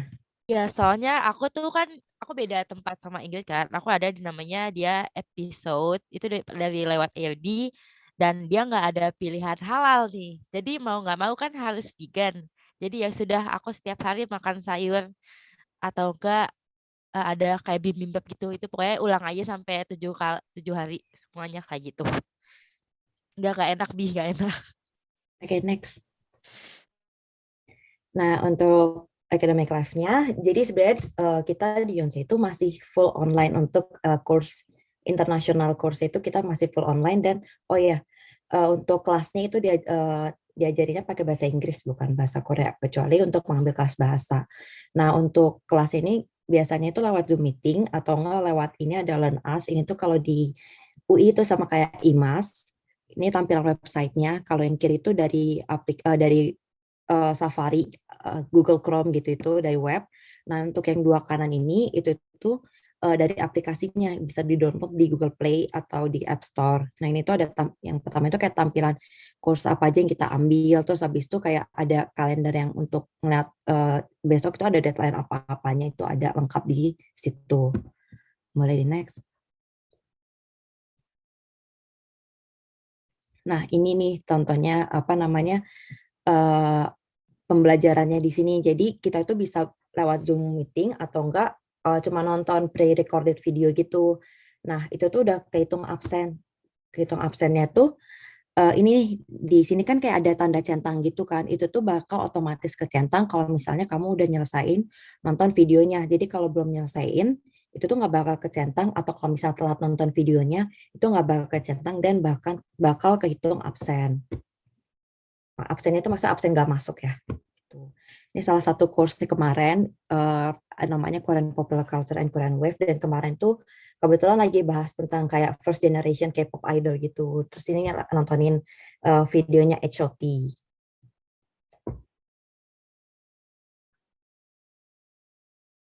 Oke, next Monica. Itu Monica. ada relation and communities. Kalau di sini kayak ada Vertika, Mentor Club, FSU, Yonsei Global, The International Yonsei Club. Yang 4 bawah itu dari Yonsei sendiri. Tapi kalau Vertika jujur aku sama Igun kayak kita nggak pernah ada komunikasi sih sama Vertika. Kayak mainly anak-anak action itu bakal sering berhubungannya sama Mentor Club karena itu gratis. Jadi tuh sistemnya kita bakal ada grupnya gitu. Dan kita di situ bisa nanya-nanya dan bisa jalan-jalan bareng-bareng sama kelompoknya dengan 1 orang lokal gitu. Habis itu ada kalau FSU foreigner, jadi dia kayak kita bisa nanya-nanya juga. Dan sisanya Yonsei Global dan International Club itu biasanya ada acara, tapi itu bayar gitu. Selanjutnya ada Kakao Group. Jadi ini sih sebenarnya kayak bebas Informalnya gitu, gitu ya sih. informal. Yang buat itu ada salah satu anak yang dulu pernah exchange di Yonsei. Nah di dalam sini tuh ada grup-grup subgrupnya gitu, kayak yang kalian bisa ikutin kayak Yonsei Hacking, Cafe Hopping. Habis ada grup juga yang suka K-pop atau anime. Habis ada grupnya dorm yaitu SK Global atau International House. Next.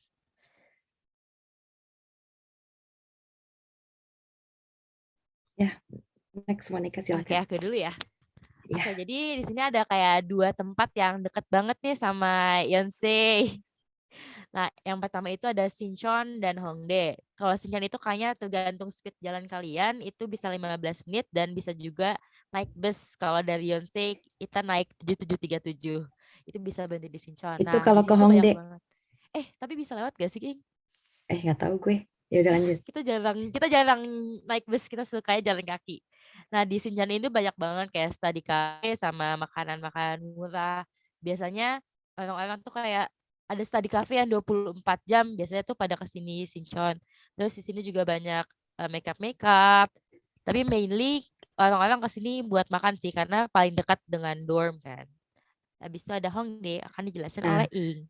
kalau Hongdae itu sebenarnya mirip-mirip sama Sinchon. Teman dia itu lebih ramai gitu, terus kayak tempat-tempat buat belanja, terus buat makan gitu itu lebih banyak. Kayak lebih ramai, ada kayak lebih jiwa anak muda banget isi. Jadi wae isinya tuh benar-benar anak muda yang gitulah suka nongkrong-nongkrong gitu deh. Nah, sebenarnya Hongdae sama Sinchon itu kayak deketan dan kira-kira tuh sekitar 2 kilometer gitulah dari dorm ataupun dari Yonsei Univ-nya. Nah, itu tuh bisa ditempuh lewat naik bis atau naik subway itu bisa, atau kalau mau jalan kaki juga bisa. Jadi kalau misalnya gue sama Monica biasa itu kita seringnya jalan kaki gitu kan dari Sinchon ke Hongdae. Karena jalan kaki itu seru banget kayak ngelewatin taman-taman gitu. Terus kalau di taman itu kayak suka ada yang orang yang bawa anjing, terus ada yang bawa kucing gitu-gitu. Wah, seru. Oh ya, di Hongdae juga makanannya enak gitu, kayak street food-nya juga lebih enak. Kalau menurut gue pribadi lebih enak dibandingkan di Sinchon. Oke. Next.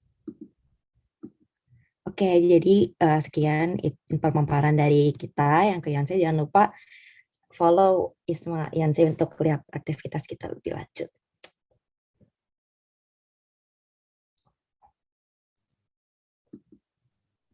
Oke, makasih banyak Kak Moni, Kak Ingrid atas pemaparannya, info-infonya seputar Yonsei dan aktivitasnya di sana sampai keseruannya juga.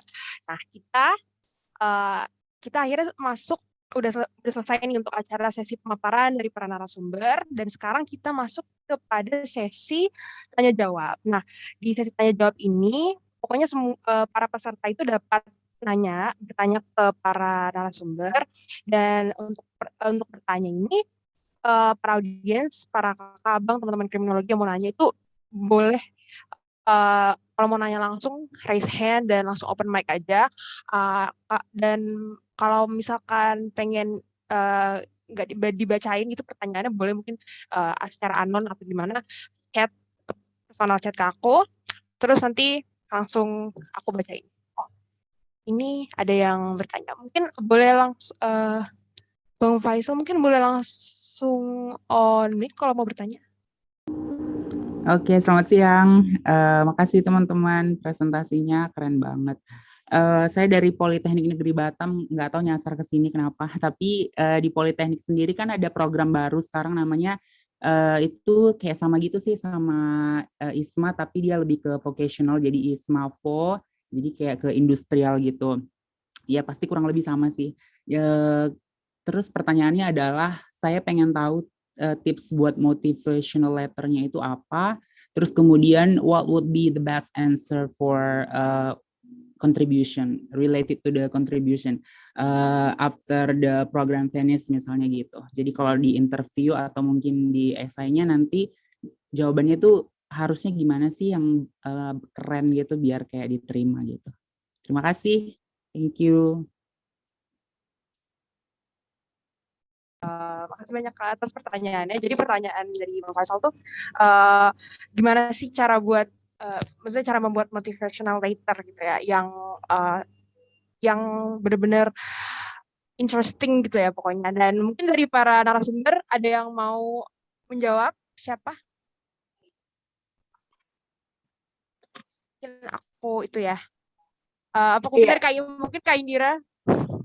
Jadi kita nggak ada yang disuruh bikin workshop sih sebenarnya untuk pendaftaran, kecuali Monik sama Ingrid ya yang ke Korea, dan katanya itu bener-bener mirip banget sama esai ISMA gitu. Tapi kalau misalkan secara umum motivation letter itu isinya adalah background kalian, kayak introduce yourself first, kayak kalian dari mana, terus udah gitu motivasi buat kalian mau ngapain untuk tujuan motivation letter itu, terus kalian tuh mau apa ya, kayak motivasinya tuh kayak kenapa kalian nulis motivation letter itu dan kenapa kalian mau apply ke program itu.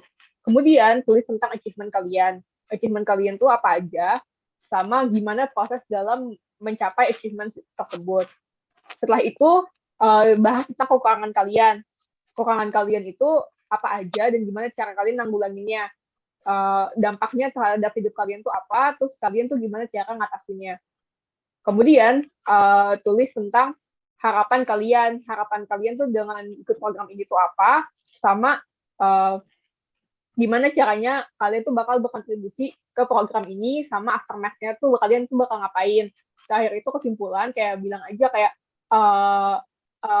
jual diri kalian, kayak I really deserve to be in this program, I really deserve to be chosen as an awardee, why, I've explained bla bla bla gitu. Terus udah cukup, motivasi letter itu cukup 5 paragraf, 1 halaman, jangan banyak-banyak kayak gitu. Untuk kontribusinya tergantung ya, kayak kalau di ISMA kan kemarin ada yang bahas tentang local communities, ada juga kalau angkatan gue itu ditanyain tentang contribution ke Indonesia ke ISMA ke depannya. Nah itu kalian jujur sama realistis sih, kayak tadi Bianca bilang, kalian tuh mau ngapain, dan realistis tuh harus bisa dicapai, harus smart gitu, kayak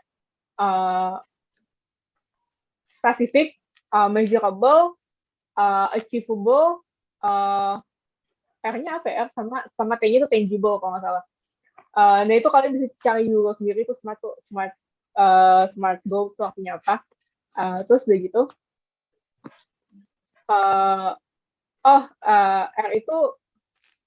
R itu reasonable kalau nggak salah. Nah terus udah gitu, jadi harus spesifik, kayak kalau gue misalkan kontribusinya mau gue alamin tuh apa, kayak iya gue bakal ngajak orang-orang ikut ISMA, gue bakal bantu mereka ikut daftar ISMA, kita kayak mentorship kan, kita sekarang ISMA ada program mentorshipnya kayak gitu sih. Mungkin orang lain aja mau nambahin soal kontribusi.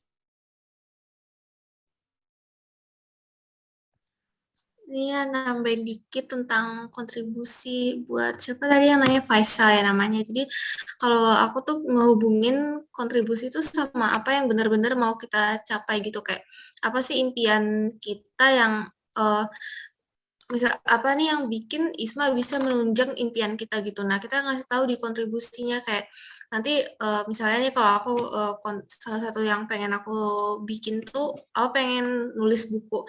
Nah aku kayak ceritain gitu gimana ceritanya nanti ISMA itu bisa membantu aku buat kayak ngasih views atau perspektif atau pengalaman yang aku butuhin nantinya gitu.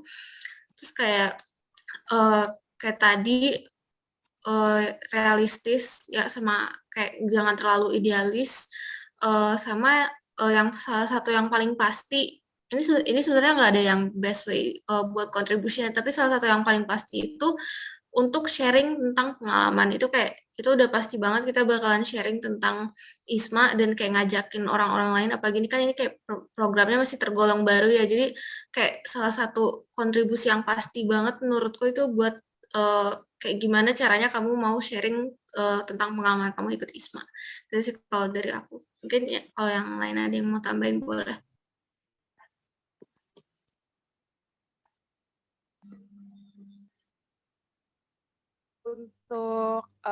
dari Kak Faisal sendiri ini udah apakah sudah cukup menjawab pertanyaannya, jawaban yang diberikan oleh Kak Indira dan Kak Bian?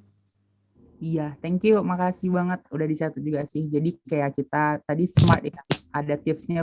SMART itu spesifik, terus realistis, and etc. Terus juga kayak mungkin yang paling pasti itu adalah sharing pengalaman ya, nantinya after the program finish.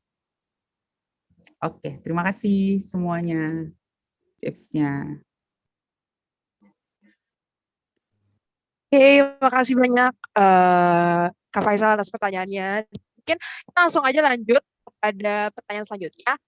Aku ingetin lagi kalau misalkan dari teman-teman serta yang mau nanya bisa langsung raise hand terus open mic. Kalau enggak, kalau mau dibacain tinggal kirim aja pertanyaannya ke aku, nanti aku bacain. Nah, ini kebetulan udah ada satu pertanyaan yang mungkin bisa aku tanya ini ke para kakak narasumber yang awardees yang di kebetulan host country itu bukan di negara yang bahasa utama itu bahasa Inggris nih. Jadi ini pertanyaan itu gimana caranya untuk kayak navigating language barrier nih Kak, kira-kira mungkin kepada ada Kak Adis, Bang Raihan, Kak Ingrid, Kak Moni, mungkin silakan.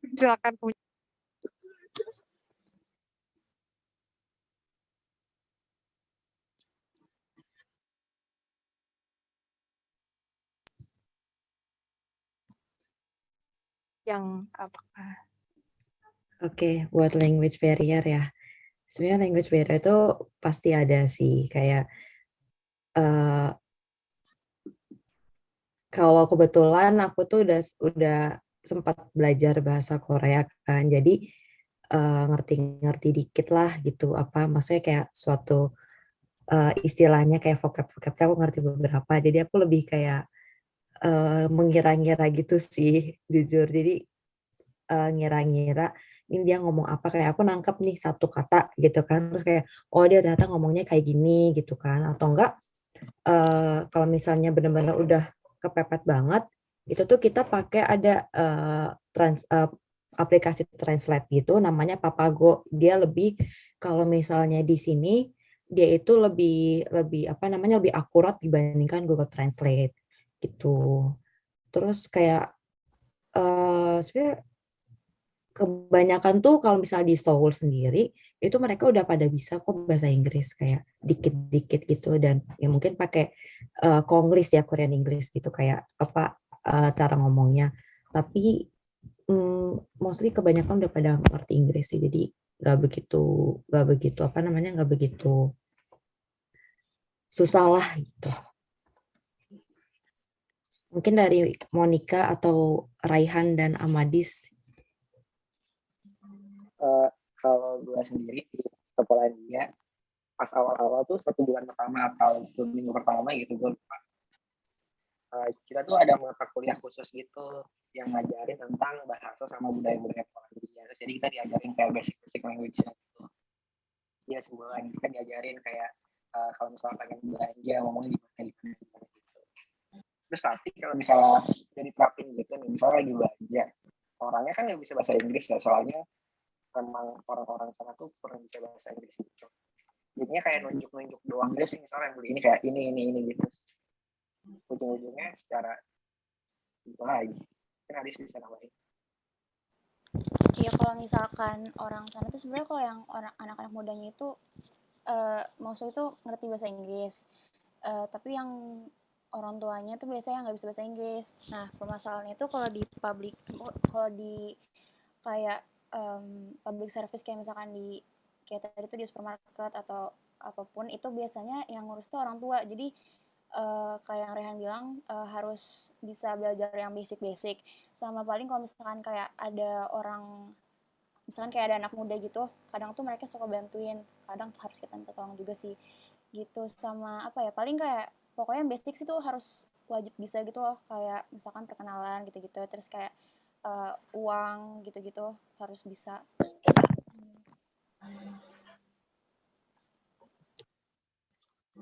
Oke, makasih banyak Kak Ingrid, Bang Raihan, Kak Adis atas jawabannya. Jadi untuk Ianon ini jawabannya jadi kayak kalau untuk navigating language barrier itu pertama tuh harus nyiapin dulu basic-basicnya udah harus disiapkan kayak sebegitu untuk survive lah ya. Dan juga bisa ada bantuan-bantuan lain untuk utilisasinya, mungkin seperti aplikasi, terus ada juga bantuan dari relasi di sana gitu kayak anak-anak tadi Kak Adis dan Bang Rahan bilang dari anak-anak muda di sana. Oke. Oh ya, aku mungkin udah cukup ya. Soalnya kebetulan ada pertanyaan lanjutan lagi nih. Ada titipan pertanyaan dari Klose. Jadi Klose nanya, eh nih, kita tuh bisa lihat nggak sih data statistik pertanyaan dari Klaus ini, kita bisa lihat nggak sih data statistik aplikasi ISMA di semua host uni biar bisa ngukur peluang gitu katanya gitu. Jadi apakah bisa kita lihat data statistik ISMA aplikasinya di semua host uninya untuk mengukur peluang, atau mungkin kalau saya nanya gimana untuk mengukur peluangnya gitu ya, itu kira-kira pertanyaannya. Mungkin dari kakak abang ada yang mau menjawab pertanyaan dari Klaus ini? Gue coba deh ya. Kalau tahun ini karena gue bukan pendaftar, gue nggak tahu ya. Cuman tahun lalu tuh kalau nggak salah ada kan ya tulisannya ya, kayak Univ ini berapa pendaftar kalau nggak salah. Ada kan ya? Ada kan? Ada tapi nggak ke-update. Iya ada tapi nggak ke-update ya, at least misalnya gambar-gambarnya. Itu bisa ya mungkin nggak ke-update sih, cuman paling nggak kalian bisa lah kalau misalkan udah dari kalau misalkan udah dilihat angkanya bisa pendaftaran 70, nah itu kayak kalau tahun lalu 70 ya, kalau mungkin tahun ini 700 kali. Tahun lalu tuh ada di misalnya Korea University, yaitu 70 pendaftarnya. 70 pendaftarnya itu langsung mundur aja, nggak mundur sih, cuma kayak kalau takut-takut ya udah ganti aja univ yang lain gitu. Kalau enggak ya gas aja nggak apa-apa. Sama itu bener tuh kalau misalnya kalian udah ISMA tuh mulai buka, biasanya tuh grup tele itu mulai muncul yang isinya itu pendaftar lah isinya. Kalau tahun lalu gue sama teman-teman gue tuh sama rombongan 7 orang ini kita kayak ada yang masuk grup tele pendaftar ISMA, dan kita kayak gali-gali info dari situ, ini siapa aja yang daftar, univ yang paling kedengeran nama itu univ apa sih. Nah itu bisa kalian start cari dari situ, dan per univ juga ada kalau nggak salah, atau per negara kalau nggak pas itu. Gue pernah join yang per negara sih, jadi di UK kalau nggak salah tuh ada. Nah, itu bisa ukur dari situ juga peminatnya. Memang nggak ada angka yang spesifik banget sih, karena memang nggak dirilis. Kemarin dirilis sama ISMA kalau nggak salah, cuman kan udah pada daftar semua baru dirilis. Ya kayak itu baik banget. Tahun lalu tuh itu gue daftar lumayan awal tuh 70 orang udah daftar, tapi nggak tahu habis itu berapa angkanya. Itu sama ini prospek univnya dan requirements-nya. Jadi requirements biasanya kalau univnya itu ternama, maksudnya univnya semua ternama, cuma univnya itu yang benar-benar favorit lah istilahnya, kayak preference orang semua, dan requirements-nya rendah, yang relatif gampang dibanding yang lain tuh biasanya banyak peminatnya. Misalnya kayak kemarin Sussex itu termasuk banyak peminatnya karena kita termasuk yang ringan ininya requirements-nya. Kita ya, IP-nya cuma perlu 3, Duolingo tesnya cuma perlu 8, 6, IELTS 6, TOEFL 8, atau balik ya, sama Duolingo-nya cuma 105, itu dibanding univ lain UK itu lumayan gampang lah gitu. Jadi itu bisa ukur dari situ juga gitu ya, dari univ prestige-nya sama requirement segampang atau enggak, dan sih angka pastinya paling kalian cuma bisa ngelihatnya dari yang nggak ke-update, sama mengukur dari berapa orang yang tertarik dari grup tele itu, sama yang tadi bobot ke univnya sebagus apa, sama requirement-nya semudah apa untuk dicapai. Paling itu sih.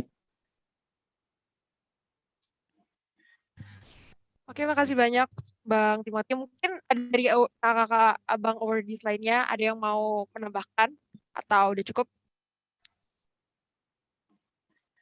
Mungkin karena keterbatasan waktu mungkin kita langsung lanjut aja kali ya. Jadi tadi untuk close, kebetulan close udah lift, tapi jawabannya itu adalah untuk mengukurnya itu peluangnya itu bisa dari mungkin kita join grup-grup Telegram misalkan, atau grup-grup lainnya. Terus karena kebetulan juga belum nggak dirilis datanya sebelum pendaftaran selesai, itu jadi bisa kita nilai gitu. Kira-kira dari prospek universitasnya sampai ke requirement univnya. Nah, mungkin udah kita akan lanjut ke pertanyaan selanjutnya. Apakah ada yang mau bertanya lagi? Mungkin? Boleh kalau yang mau bertanya bisa langsung raise hand dan nanti open mic. Kalau misalkan pengen aku bacain bisa langsung kirim personal chat aja ke aku. Kalau belum tunggu bentar. Sebentar aku scroll. Tadi kebetulan ada ya sebentar ini ada. Oke, ada yang mau ngirim pertanyaan sebentar. Lagi di chat.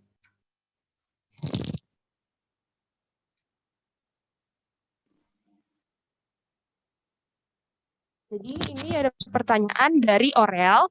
Orel mau bertanya seputar bagaimana nih, karena mungkin karena kita sudah mendekati interview juga, Orel mau bertanya, kayak gimana harus present ourselves waktu interview? Apakah kita harus sombong atau rendah hati gitu? Maksudnya Orel pertanyaannya gitu.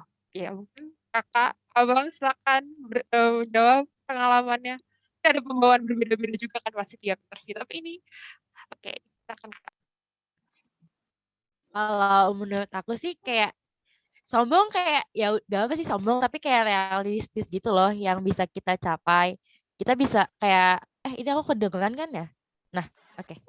Menurut aku kayak gak apa-apa sombong tapi sombongnya jangan kayak jadinya kayak ngerendahin gitu tapi kayak realistis juga gitu loh. Misalnya dia kayak nanti aku mau ngapain gitu-gitu dan aku bisa tapi kan kita harus sadar diri juga kan ya karena kenyataannya di sini nggak semuanya bisa kita capai gitu loh. Apalagi kalau kalian di kayak Korea jujur kayak susah banget kayak untuk interaksi dengan lokalnya. Jadi menurut aku gitu sih. Nggak apa-apa mau Aurel. Kamu keren kan? Udah gitu aja. Mungkin yang lain mau ada yang nambahin. Gue nambahin dikit deh soal ini ada lagi azan, maaf ya kalau kedengeran. Jadi itu benar sih tadi kata Monik. Apa paling nambahin aja apa ya? Yang paling penting itu ada, menurut gue bukan yang paling penting sih, cuman yang salah satu hal yang penting banget itu adalah bikin wawancara itu senyaman mungkin sama kalian. Jadi jangan kayak wawancaranya terus kayak kalian one liner jawabnya how are you gonna do this gitu, terus kalian jawab I'm gonna do this with that's it gitu. Jangan apa ya, jangan bikin kayak dia ngomong kalian jawab doang gitu. Jadi bikin wawancara dan kalian itu kayak lagi ngobrol sama nyaman mungkin. Kemarin komentar wawancara gue adalah dia suka ngomong sama gue karena gue berhasil bikin dia tuh nggak awkward gitu, meskipun secara substansi ya juga gitu, basi lah, orang pasti wawancara juga ada basi dengarnya kayak ini template jawabannya gitu. Cuman apa ya, bikin wawancara, bikin conversation kalian nyaman itu penting supaya itu apa ya, meyakinkan juga si wawancara bahwa kalian itu siap nih buat ngadepin situasi yang kalian tuh nggak apa ya, yang obviously apa bikin kalian tegang gitu. Kalian prepare beyond essence-nya gitu, siap dibanding apa ya, siapnya itu bukan cuma sekedar siap esai tapi siap ngomong, siap materi, tapi siap juga kalian berinteraksi gitu. Nyaman itu kemarin highlight gue, nyaman banget, bikin nyaman wawancara sih supaya bisa lancar ngomongnya. Itu sih paling kalau dari gue.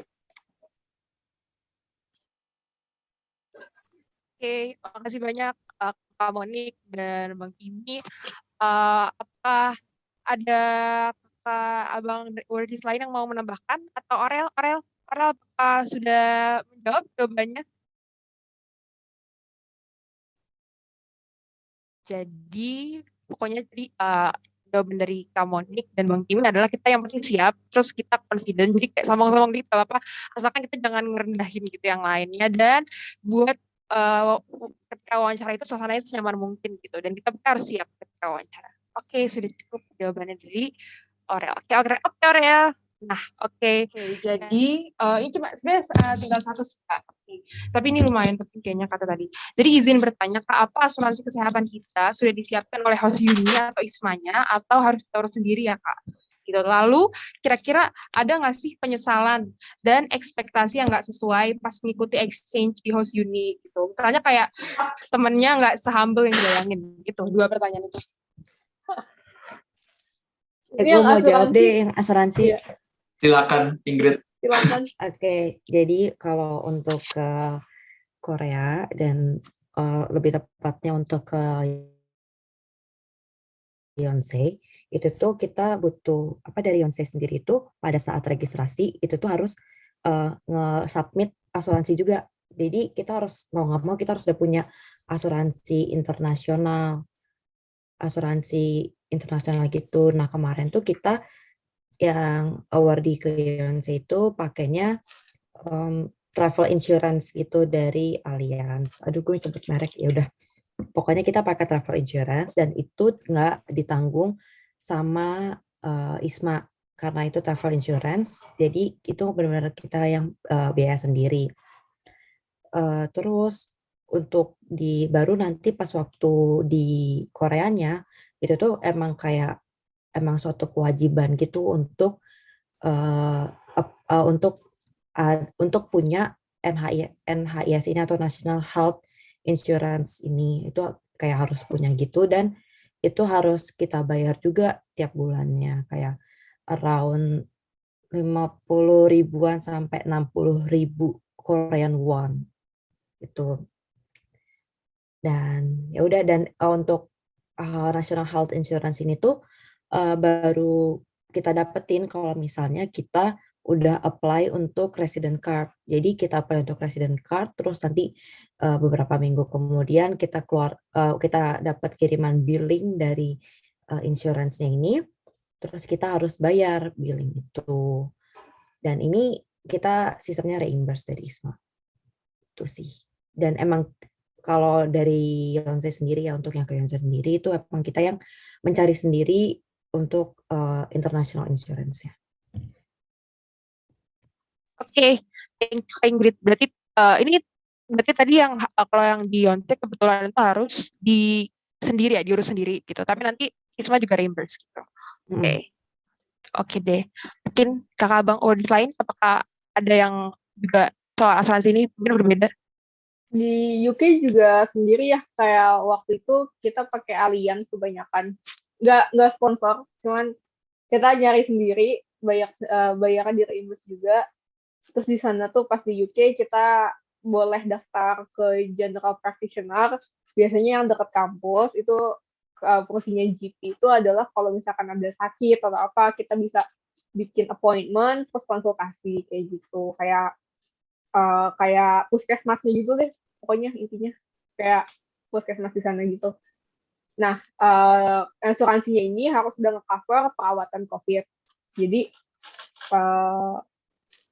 pintar-pintar cari asuransi yang murah tapi nge-cover selama kalian di sana, sama nge-cover COVID juga.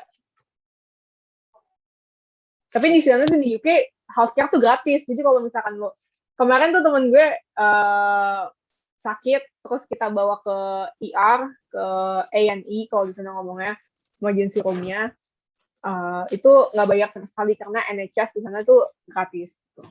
Wah, enak banget. Lu bayar? Wah, di sini tuh jadi teman gue kemarin sakit, dia kayak kan gue kemarin minggu lalu gue juga sempat minggu lalu tuh gue juga sempat sakit perut gitu kan, kayak udah parah banget, gue takut gue harus diinfus nih kayak pas waktu tahun lalu gitu kan. Gue udah kayak gue nyari-nyari gimana caranya.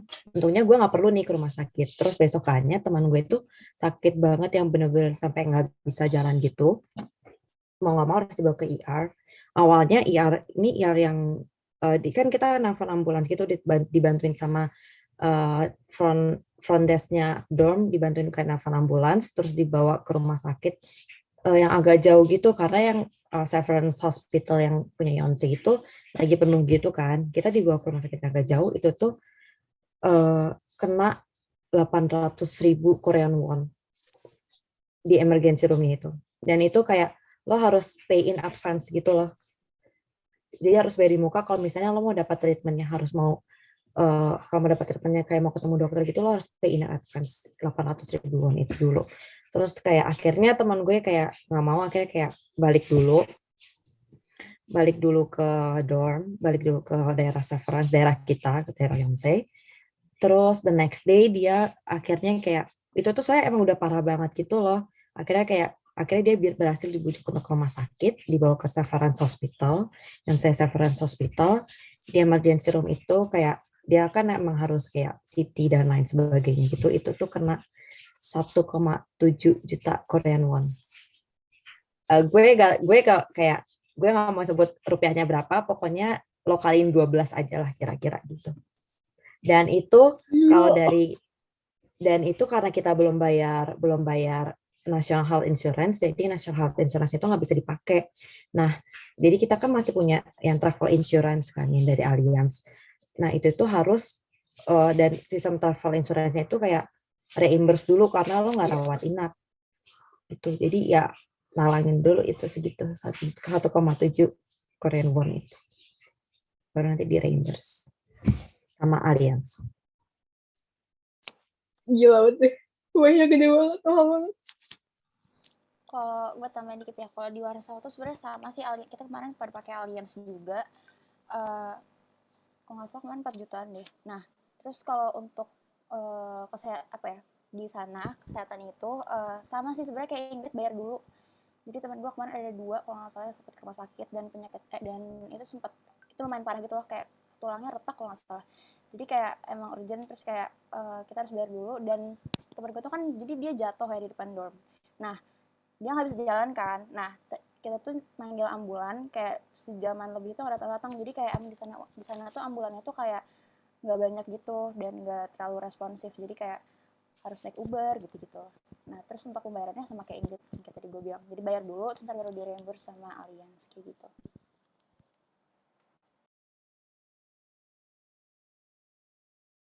Oke deh. Thank you. Kalau Kabian mungkin ini Hilwa nih. Hilwanya nanti siapa tahu nonton pasti kan. Ntar aku share ke dia deh. Dia 21.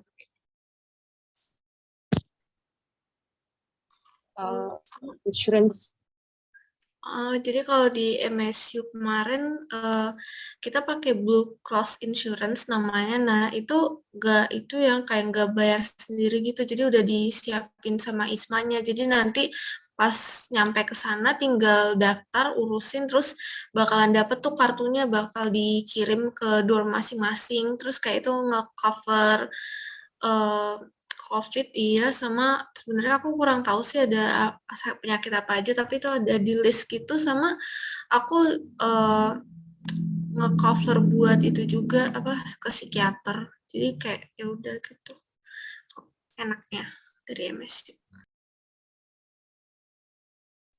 Thank you, Kak. Mungkin langsung lanjut aja kali ya. Ini pertanyaan terakhir banget ini. Soalnya kayaknya lumayan penting juga. Penyesalan dan ekspektasi yang nggak sesuai pas mengikuti exchange di host uni. Katanya gitu. Mungkin dia Gak ada penyesalan. Penyesalan apa tadi? Penyesalan dan ekspektasi yang nggak sesuai pas mengikuti exchange di host uni. Apakah mungkin ternyata ekspektasi lebih baik. Gue coba deh. Gue nggak ada penyesalan kayak gue nyesel milih Sussex. Enggak sih, karena bisa ini Nunik kok nggak di spotlight sih? Nunik mana sih? Kok gue malah nggak tahu. Udah di spotlight. Jadi penyesalan kayak gue nyesel milih Sussex. Enggak sih, cuman kemarin tuh karena masih awal programnya jadi banyak yang miskom gitu, dan univ gue salah satu univ yang yang ngebiarin anak-anaknya sendiri gitu. Jadi kita terima, kita datang, arrive gitu, mereka ngurusin kita pre-arrival gitu macam. Pas kita kuliah di sana ya nggak di disrupt lagi gitu. A good thing. Tapi kemarin tuh kayak banyak hal-hal yang sebenarnya kita udah harusnya bisa kerjain di awal bareng host unitnya gitu. Dan misalnya kayak penyambutan kemarin Sussex agak di belakang gitu. Kita udah mau pulang, udah November baru disambut. Jadi itu salah satu hal yang perlu di note gitu kalau kalian kuliah di misalkan milih Sussex gitu. Mungkin kelasnya enak, semuanya enak-enak, cuman ya don't expect much. Kalau misalkan dibandingin misalkan ke Glasgow, kayak Warsaw, itu kan kalian dapat special treatment ya. Bukan special treatment alias kayak kalian sebagai visiting student delegasi dari Indo gitu. Sebenarnya ada beberapa univ lain, salah satu Sussex ya, kalian sebagai exchange student biasa. Ada plus minusnya sih. Sama paling penyesalannya itu apa sih? Gue lupa pertanyaannya. penyesalan ya, ekspektasi nggak sesuai itu tadi, ekspektasi nggak sesuai sama penyesalan paling apa ya, em, Nyesel cuma 3 milih bulan. nyesel cuma 3 bulan itu semuanya sih gue rasa, itu bukan cuma gue doang. Cuman paling ini sih kayak ini kenapa Kak Zahra mau join? Kenapa kok Zahra ada Em, di meeting?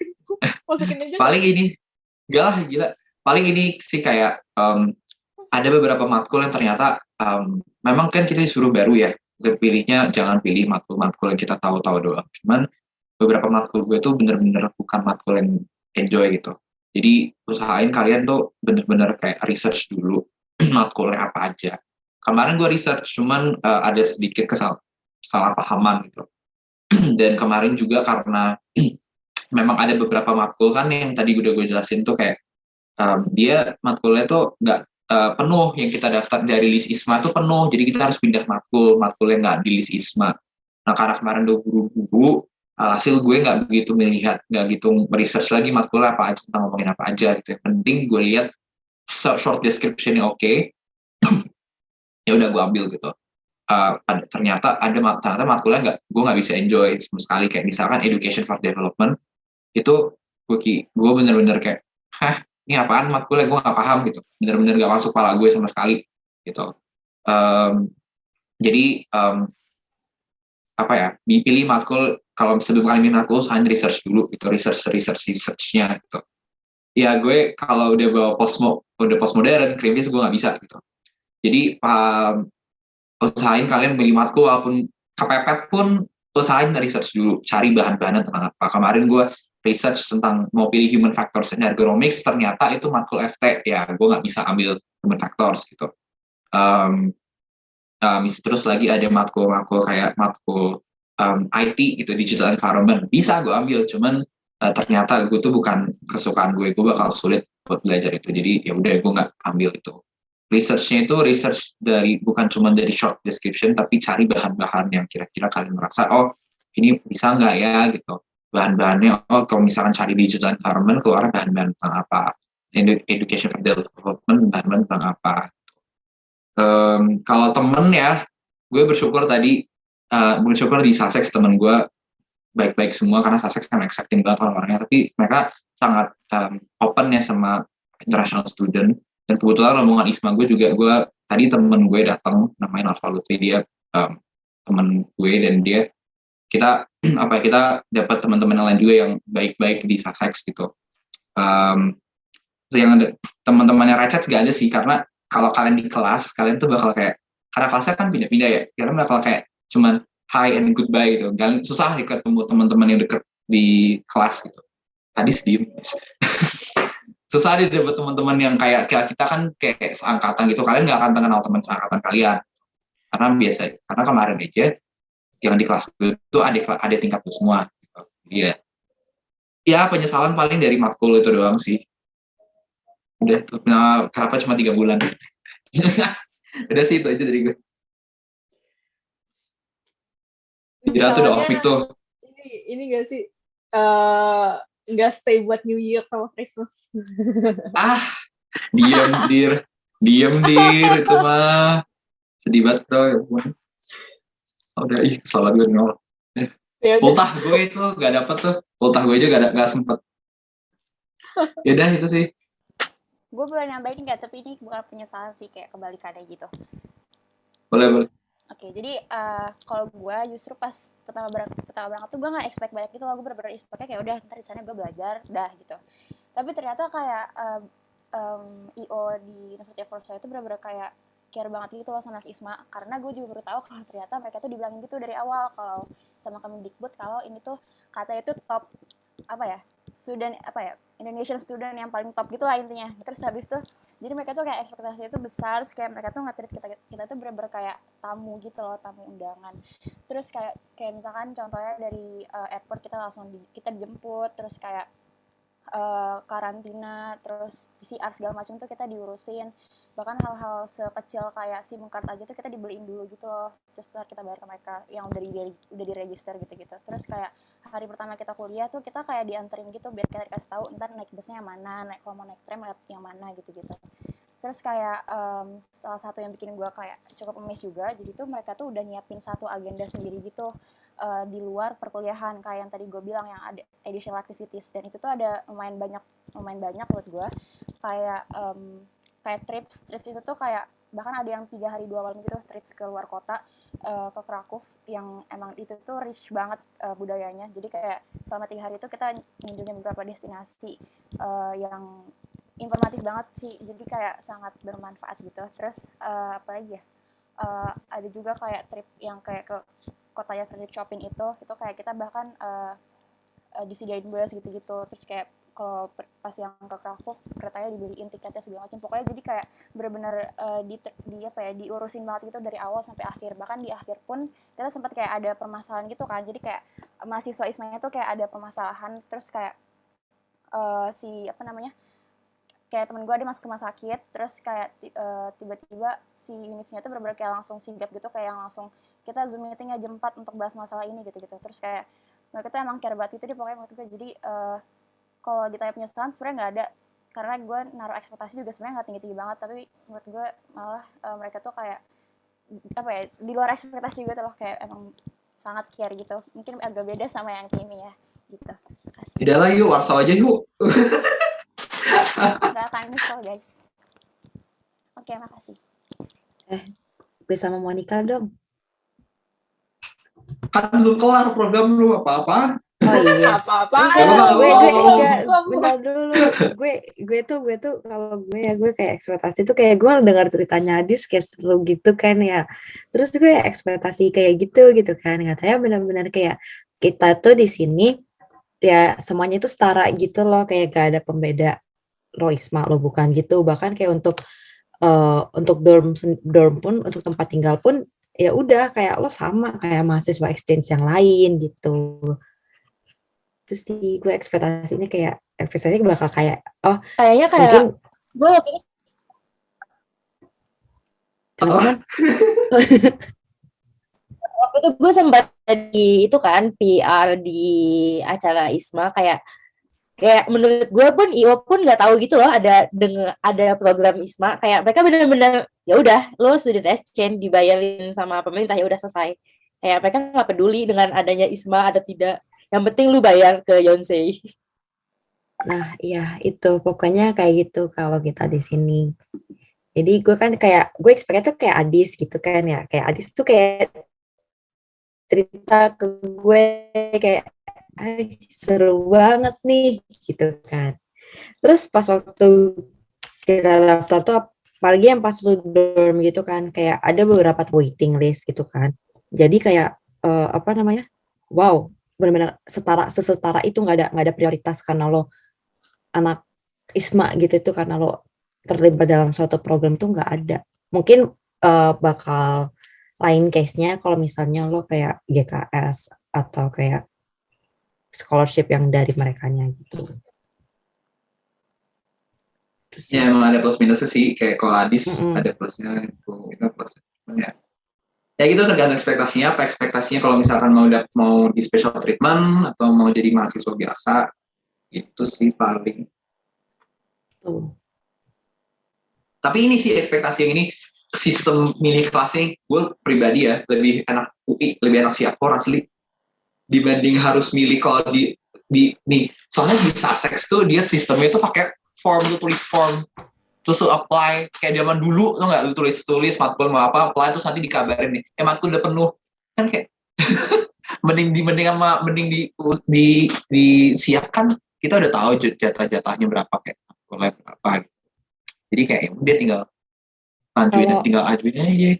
Kalau gue tuh kayak itu tadi pakai ada 3 cara itu kan, bidding, war, sama add and drop kan. Nah kalau yang bidding itu kayak lo mau nggak mau harus kayak ya lo ngebet gitu loh, bener-bener kayak lo nggak tahu orang-orang pada masukin berapa, bisa aja ada yang masukin langsung semuanya, apalagi kalau misalnya itu peminatnya banyak gitu kan, bisa dimasukin semuanya atau nggak masukin ya pokoknya bener-bener pinter-pinteran lu aja lah gitu kan. Kayak kemarin tuh gue akhirnya cuma ngebit 3 matkul, satunya gue ngewar, dan itu pun gue ngewar tuh gue nggak dapet Terus gue baru dapat pas di add and drop period gitu. Nah, apalagi kan pas waktu itu tuh kita kalau bidding tuh nggak perlu cepet-cepetan sih. Bidding tuh nggak perlu cepet-cepetan, tapi kayak menurut gue kayak perlu juga sih karena banyak yang ngebid di points yang sama gitu dan kayak bahkan di poin yang sama tuh nggak semuanya bisa masuk karena kapasitas kelasnya udah penuh. Nah, terus kalau add and drop itu tuh benar-benar cepat-cepatan itu karena ya bahkan orang Korea aja yang mereka udah ke PC Bank, ke warnet, yang internetnya benar-benar secepat itu di warnet. Gue pas itu ke warnet itu tuh benar-benar kayak gak ada tuh layar putih gitu tuh gak ada, benar-benar secepat itu. Itu tuh mereka bisa nggak dapat gitu loh. Apalagi pas waktu itu kita yang apply yang dengan cara war itu kita masih di Indo gitu kan. Kayak ya kalian tahu sendiri IndiHome kayak gimana gitu kan. Jadi ya udah benar-benar kayak gitu deh. Tapi seru sih add and drop-nya. Apalagi Gila, yang bidding gitu. ISMA lagi tahun depan. Guys, Eits. mau lulus, saya lulus. Moderatornya off cam koneksi atau gimana? Oh, oke. Ada paket. Oke. Berarti mungkin ada yang mau nambahin lagi. Ntar ini di YouTube kita kan ya Kak. Soalnya ini yang nanya ada. Soalnya lengkap nih jawabannya lengkap banget. Oke. Berarti udah kali ya Kak.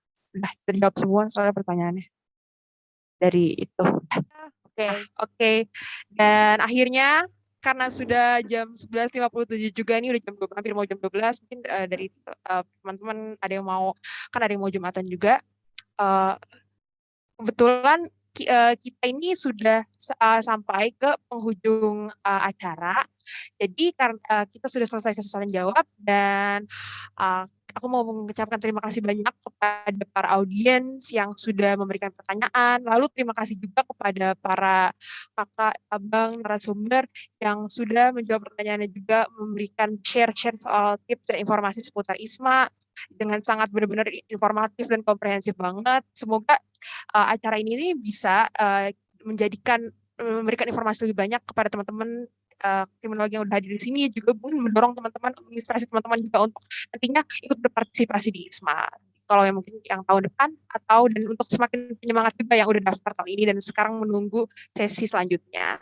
Dan jadi kita sampai penghujung acara dan semua teman-teman yang di ruang Zoom ini tuh sudah dapat meninggalkan acara room ini.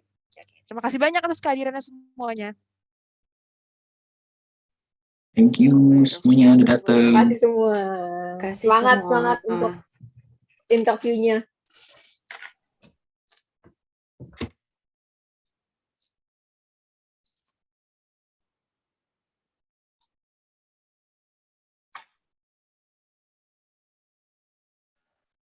Matiin record-nya nggak sih?